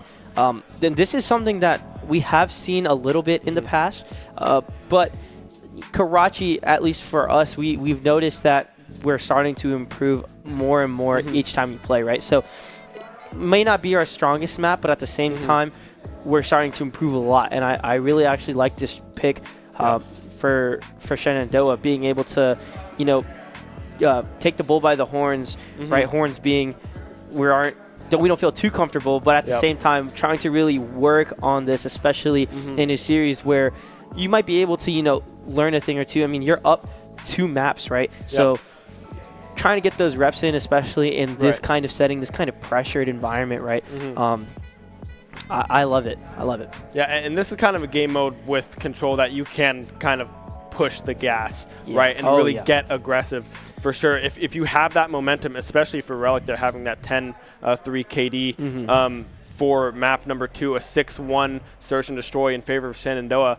If they can keep that momentum going through into this control, it's going to be hard for Humber to really keep up with the aggression that they're going to really put on them. These controls are going to go very fast. Yeah, and something that is really important about this map, especially for control, is a lot of teams tend to try and go capture the A site, right? And it's really important to capture because it's one of the harder it's the harder side of the two to really get control over. But if you're able to get control of that, then the B site is harder to break, but once you break it and you get a good team wipe, that's basically game over. I mean, you're able to stack the time, set up your trophies, play, bunker down, but then you have really difficult lanes to try and push through when you're on the defensive side, right? So there's going to be these lanes that you're going to see soon here where if not controlled, it's really going to be a disaster for the opposing team.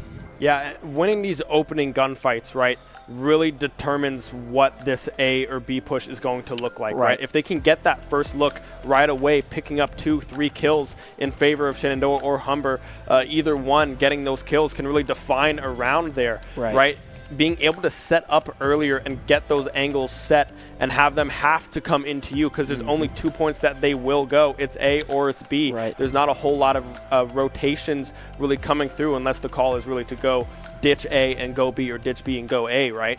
So getting these first firefights under your belt and in your favor can swing the round drastically in your favor. Well said. I think as well, having the power positions are going to be huge on this map. I know I like to say power position a lot. I like to say control of the map.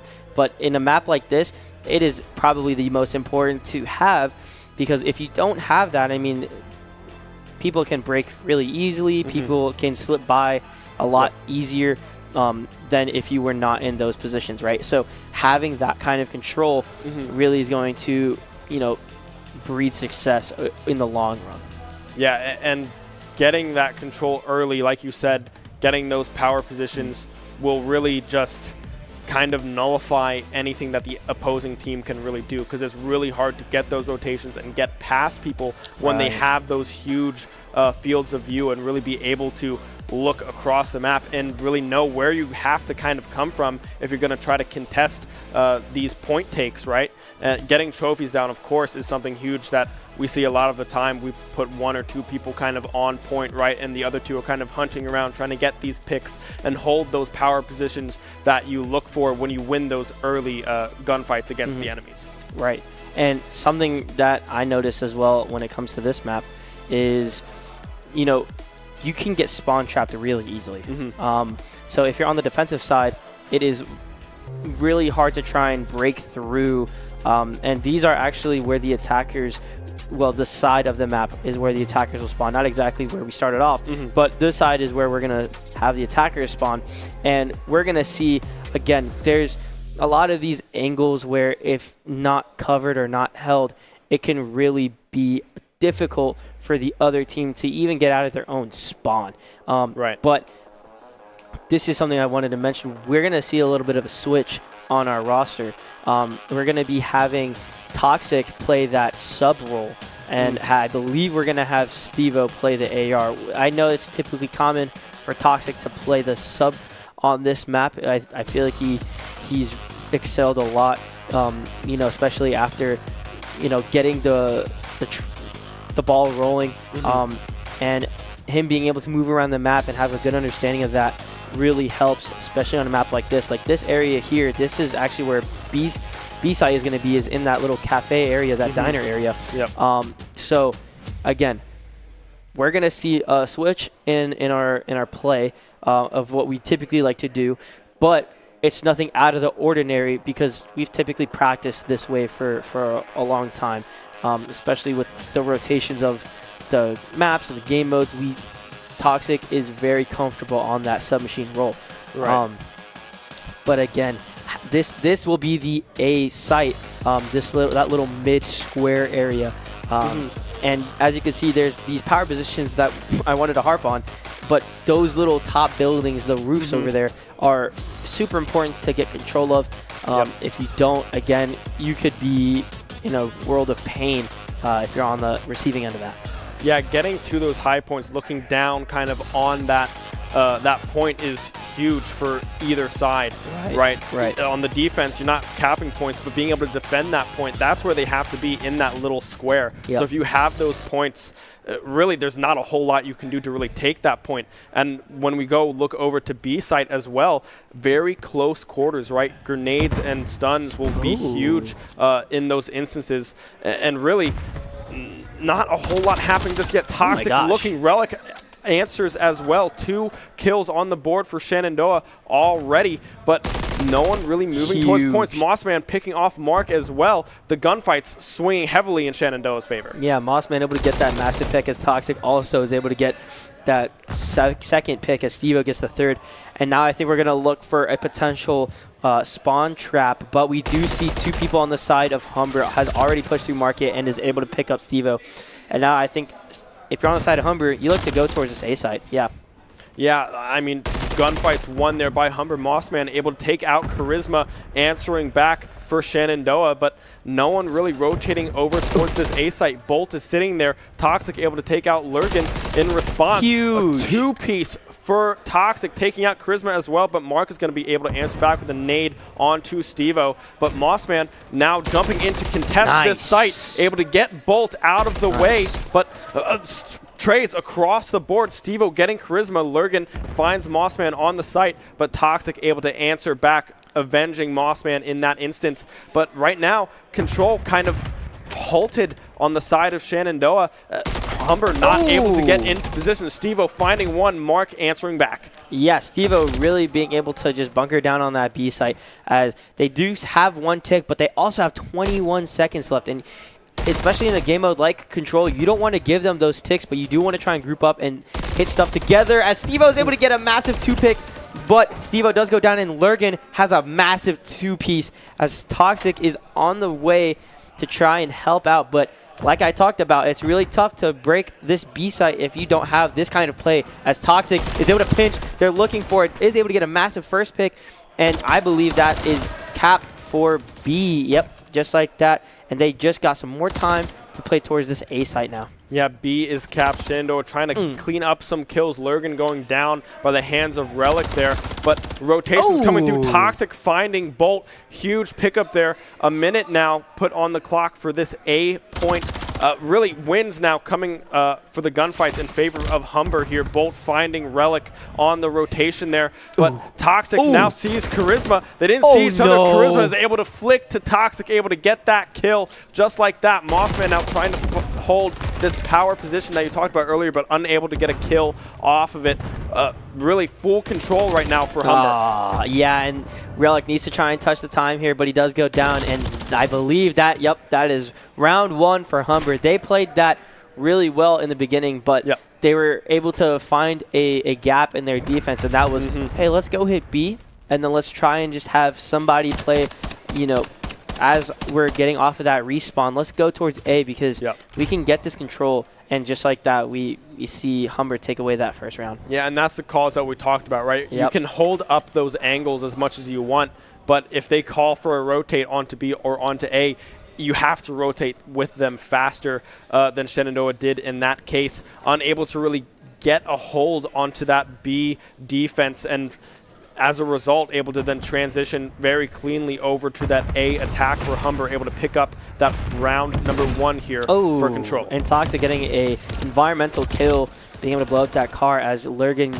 gets that first pick. And we see Shenandoah trying to be aggressive towards this B side, but I think this is just a ploy, as we might try and set up towards this A, as Bolt gets a massive 2, but we do see Toxic already starting to set up on this new does fall, but we're looking to try and get maybe some spawn kills or just get a different angle. I like this. Yeah, Mossman able to pick up Mark there. Huge pick now, possibly getting them control of A. Stevo finding Charisma as well. The cap has started onto A site. Stevo sitting there right now, very patient. Mark trying to make his way in to this site. Stevo having the angle, looking at the right spot, but Charisma jumping over. the reaction time not quite there for Steve-O. Mossman will be able to answer back. Trophy coming down as he will now make his way onto the site. Getting the kill there. Toxic as well, getting Bolt. Mossman just swapping in and out, passing the baton.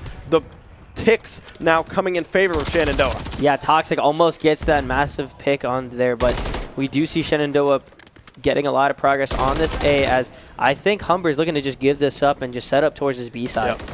Yeah, Humber is going to kind of forego defending A point there. Trying to set up B early, but Toxic getting that pick onto Lurgan, and then a fast rotation there from Shenandoah, able to get onto that point. Relic picking up Charisma. In the meantime, Steve-O and Toxic as well. Mark and Bolt going down on the side of Humber. Huge holds now, and the defense for the attacking side now has kind of been set up. Lurgan able to find Relic. Huge pick. Toxic trading it back as well. Mossman back and forth. Not much Humber could do in that situation. Not at all. And just like I talked about, right, once you break that initial push, you know, you're able to really bunker down and get that control. We see Mossman playing this nice little off angle, and he has a trophy set up. So if anyone's trying to stun or nade them in that site, you know, of course it's going to get, you know, rejected by that by the trophy. But that was really well played, especially by Toxic, being able to stay alive, lurk, and actually wrap through their spawn into B and get the massive picks that they needed and just staying alive. Yeah, Toxic right now sitting 13-5 on the scoreboards, having a good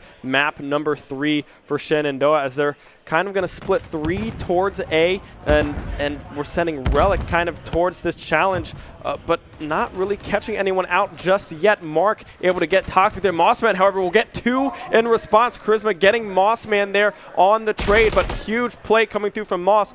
Steve-O now having the angle here, possibly getting Charisma, not just yet, but repositions, able to get the kill onto Charisma. Steve-O coming in huge.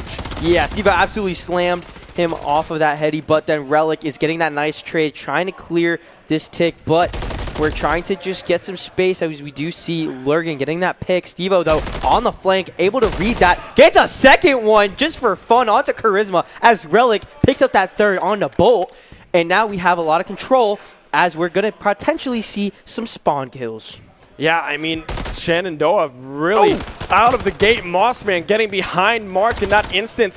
They know where everyone is going to be. Humber not finding the angles, not able to get to these points. Stuck in their spawn right now. Steve-O finding Mark in response. The trophy is set up here. 2 now coming up the stairwell. Not able to finish off Bolt. Switches to the my God, how are you still alive? Mossman helps him out there, getting Lurgan in the meantime. Mark trading it back, though. Toxic falling on the side of Shenandoah. But Steve-O and Relic are just tearing through Humber's players. I mean, we're looking at this stat sheet the same, right? We see Steve-O 20-7 having a 12 streak. I almost jinxed that a little bit, but they secured that second round. I mean, that was clinical on the side of Shenandoah. Yeah, no one really dropping on the side of SU there. Humber not able to get any momentum in their favor. When people are on lock, it's hard for an answer to really come for Humber to come up with anything there to really counter what Shenandoah just did. I mean, Steve-O just in that situation up top towards that top broken area, he just had some really good aim, and it's hard, especially when they're pushing, you know, in that 2-man situation. But Steve-O had that backup, right? So being able to again play together, get those trades when needed, and have the backup, as we see Shenandoah now pushing towards this A site. I think they're going to try and stack or get aggressive towards this B cut area. I love how Toxic's getting aggressive in this AC, and we're trying to get this first cap. This first tick. 3 people going towards A site for Shenandoah, but a pinch kind of coming through here. Steve-O able to find Mark. Trophy coming down. Lurgan finds Toxic. However, Steve-O knows the angle that he's going to be holding. Steve-O answers back. Lurgan dropping on the side of Humber, and full control of this point. Still in favor of SU, but Steve-O will drop Bolt and Charisma, finding 1 each. 2 kills on the side of Humber, and really Relic trying to make something happen as well, finding Bolt there, kind of looking for these angles, trying to get some information to relay to the rest of his team, but Charisma is there answering. Relic has a flank here onto Charisma, able to get the kill, and now the push back into A might be available for Shenandoah. We do see, though, Mark, he was trying to go on the pinch, but Steve-O was able to pick that up, and we see he's just trying to play his life here, as we start to get a little bit more control on it. Hey, yep, we're going to potentially get onto this site here soon. We just need some control of that top third area as we see Mark trying to come in fast from that B cut. They do spot that out, and they got that second tick. Yeah, Steve-O and Mossman finding one each. Mark finds Toxic on the flank there, but they aren't able to get into this point just yet. Mossman will fall to Lurgan, but Relic popping up like a gopher there. Lurgan dropping. Charisma answers back, but Toxic the trades across the board in Shenandoah's favor. I mean, they're playing lights out right now, and we see that Steve-O gets another pick. I mean, Steve-O's on a run for 30 potentially, but we see that Humber is starting to set up towards his B site. I mean, this is going to be the difference maker as Mossman goes down from Charisma, but Steve-O able to pick that up. That's a really massive kill, and Relic gets a massive trade as Lurgan gets a big pick on Steve-O, but Relic almost getting that second pick as Bolt goes down, and now Toxic, sorry, in that 1v2 situation, Toxic just needs to play his life here. Yeah, play time. He has the position, has the swing potential, unable to win the gunfight. However, Lurgan and Charisma picking up Toxic and Steve-O. Relic answering back. Mark will drop Mossman. However, Charisma trades across the board. Shenandoah not able to get into this B site just yet. However, moving in as for Steve-O picking up Charisma. Bolt answering back.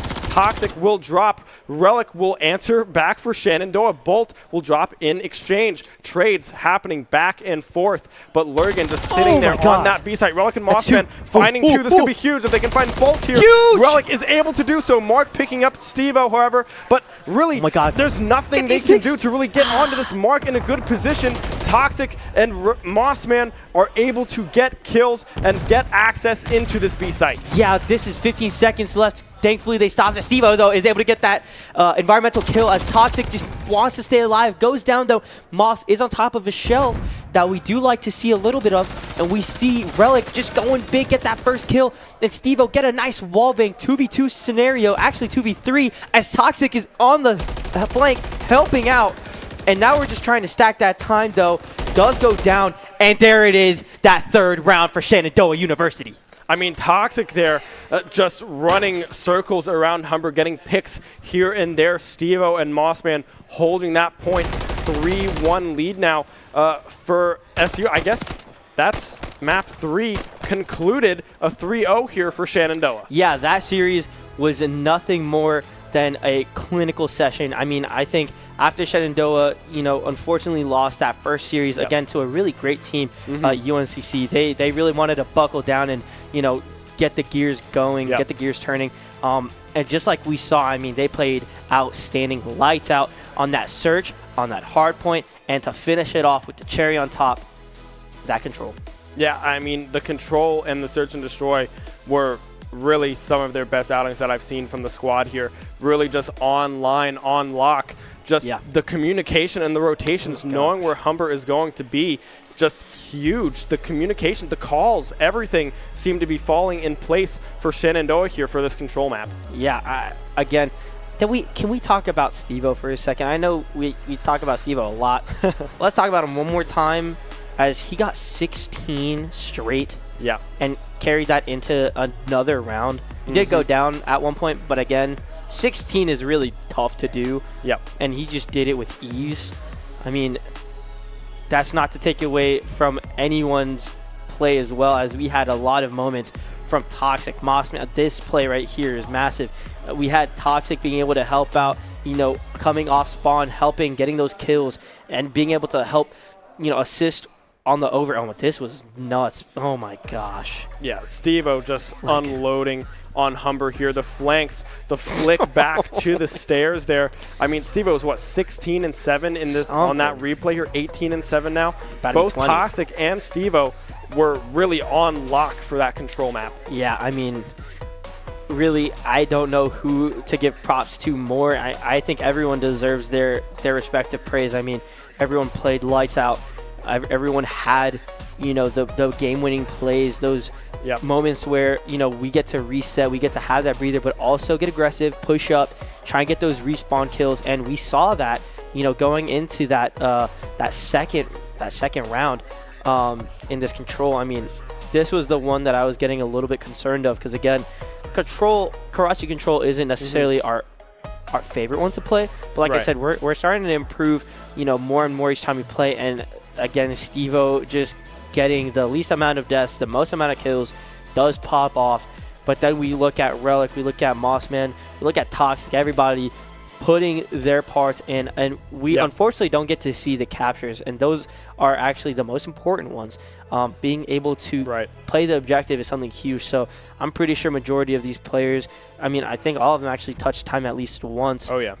So hats off again to Shenandoah, really being able to buckle down in this second series, getting that first series out of the way, you know, resetting mentally and having this kind of stellar performance going into the second series. Yeah, being able to keep their mindsets clean and positive, right? Having that healthy mindset coming off of a tough loss there for the first match of the night, being able to bounce back with a very strong and convincing 3-0 here against Humber College. Oh, yeah. Great stuff coming out from the squad. Stevo, Relic, everyone really on that squad pulling their weight. Maybe not showing off on the scoreboards, right? But we saw Mossman towards the end of that control. He was on that point. He was making sure that he was going to be just in position to save the day if Shenandoah needed him. Of course. And we'll actually be right back. Don't go anywhere. We're going to have an interview with one of our players as we just got off of that second series. Stay tuned. Humber is looking to try and pinch as Mark gets one and Mossman is able to get. However, we'll answer back. Humber College getting 3 in a row there in favor of Stevo. Last man standing here gets 2 over there, but looks away just at the wrong time. Stevo will answer back that trade. However, Prisma dropping. Huge trade, and just like that, Lurgan able to get a pick for that trade. Stevo though. 5 seconds and ticking. Big numbers being put up here by Shenandoah. Yeah, we're seeing the early rotates. Stevo drops in the meantime. Lurgan getting 2 there. Mossman will be able to answer back as well as Toxic. Jumping with Commander Toxic, trying to get back on here to contest. Will he be able to find the kill? Ring around the Rosie. Whoa! Yes, he will be able to. Toxic getting Christmas, getting touched. That pinch starting to activate for Bolt, and they do read it. Stevo though, as we do see Stevo looking to rotate early, gets a massive cut off. For the rotations to come through for Shenandoah, getting first look onto that point, and really Humber College couldn't gain access. Oh, and Lurgan is able to get a pick on Mossman. Traded back in this middle area, and I don't think they didn't see him as Stevo was able to get one and Tox. That Humber really wasn't expecting there. Stevo and Relic kind of getting these tough angles on the side of Humber, and Charisma has that bomb, but Lurgan is just challenging from Stevo, you know, trying to really force him towards Mossman's angle. I mean, Mossman played it beautifully, didn't really move him up. Behind Charisma here in the elevator will be success there against, I believe that was Lurgan there. Oh, not Lurgan. Does not crack under pressure, especially on this map, I've noticed, but very well done from Mossman for Shenandoah. Oh, and we get that trade as Toxic is able to pick that up. Relic though. And when that came through, they were like, okay, we kind of know where they are setting up here. Let's push the agenda. Let's onside. Stevo on the move, however, trying to find the bomb. The play of his life, but luckily Relic was able to point that out and kind of make Mark look a little bit silly. As for Mark, again, has to make something happen. The plant is coming through. Mark is going to not wanting to let off the gas. Yeah. I love the aggression coming from Shenandoah. They're pushing all this, and really not a whole lot happened just yet. Toxic more for Shenandoah already, but no one really moving towards points. Mossfights swinging heavily in Shenandoah's favor. Yeah, Mossman able to get that massive pick as Toxic. No one really rotating over towards this A site. Bolt is sitting there. Toxic able to take out Lurgan in response. But they also have 21 seconds left.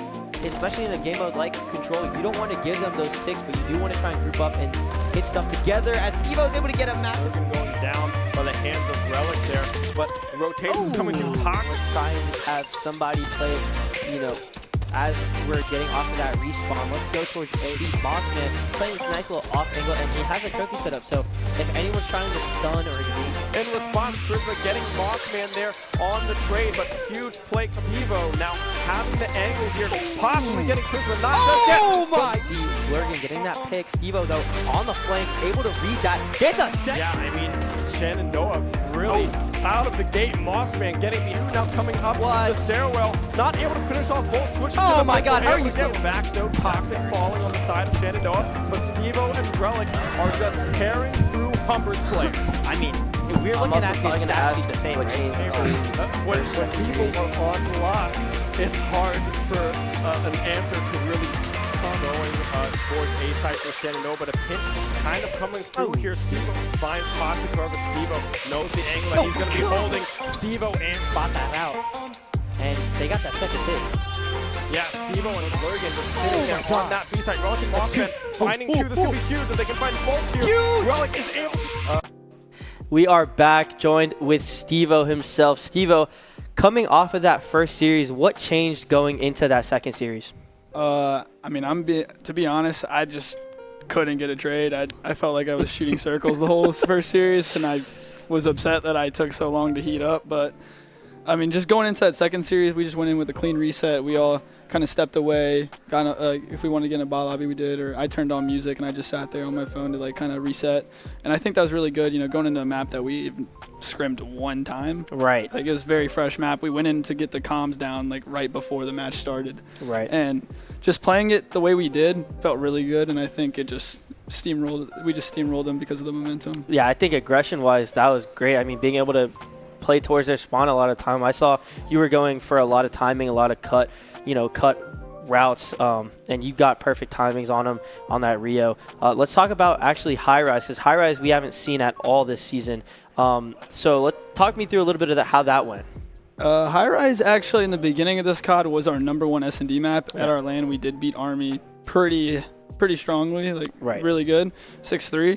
And we've used it in the CXP Open, so not on stream. We did really good on it. We won it every time. It's been one of our like back pocket maps because a lot of teams don't like it because the propane always blows up. But you know, we decided to pull it back out today and see how it ran, and felt good. Yeah, I mean, you guys won 6-1 very convincingly.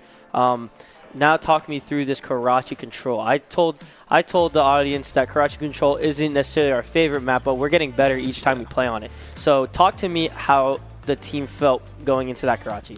I think we just focused a lot more on being together and playing together because that first series we outslayed them pretty heavily. Not heavily, but pretty significantly in that first series in the Control.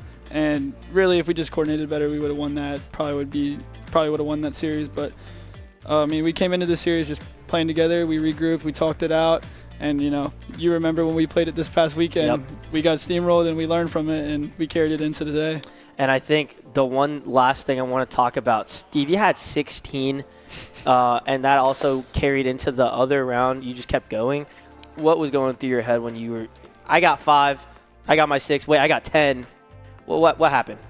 I didn't know I was on a spree until my EMP popped up. I was in flow state. I wish I did that the first series, but – I mean, I felt really good on the map. The teammates were just – they were doing everything they could to put me in the right position. They were holding everything down, and it made it really easy for me to know where they were spawning and know the timings of when I was going to get hit. So it really made it super easy. It didn't feel, like, challenging or surprising because of how easy they set it up for me. And, I mean, I was just in flow state. I don't know what else to tell you. Yeah, I felt like you were LeBron James and everyone else was Dwayne Wade being able to lob it up to you. Pretty much. But, I mean, you had a stellar performance today. That also goes to show that the rest of the squad had an amazing series going into that second series against Humber. But, again, that's it for Call of Duty today for our CCL League. Don't go anywhere. We do have Wednesday as well for our NACE squad as well for Call of Duty. But until then, I've been your host, Vitaly Rivera, and I'll see you soon. And he's going to try and push this out. Mossman needs to stay alive for a bit. Oh, Brats again. Both teams at 1-1. This would make their record positive. And we see Steve-O look at that as well. And Niners are going to keep the lead. But Shenandoah is going to take control of the point. Can Relic hold this down? Massive! Oh my God! And the other team is just rushing in and taking you out. You see Duffy here going crazy. Mossman, though, reads that, and we have the last two players of Niners on that team. Toxic holds in. They're both going to find picks.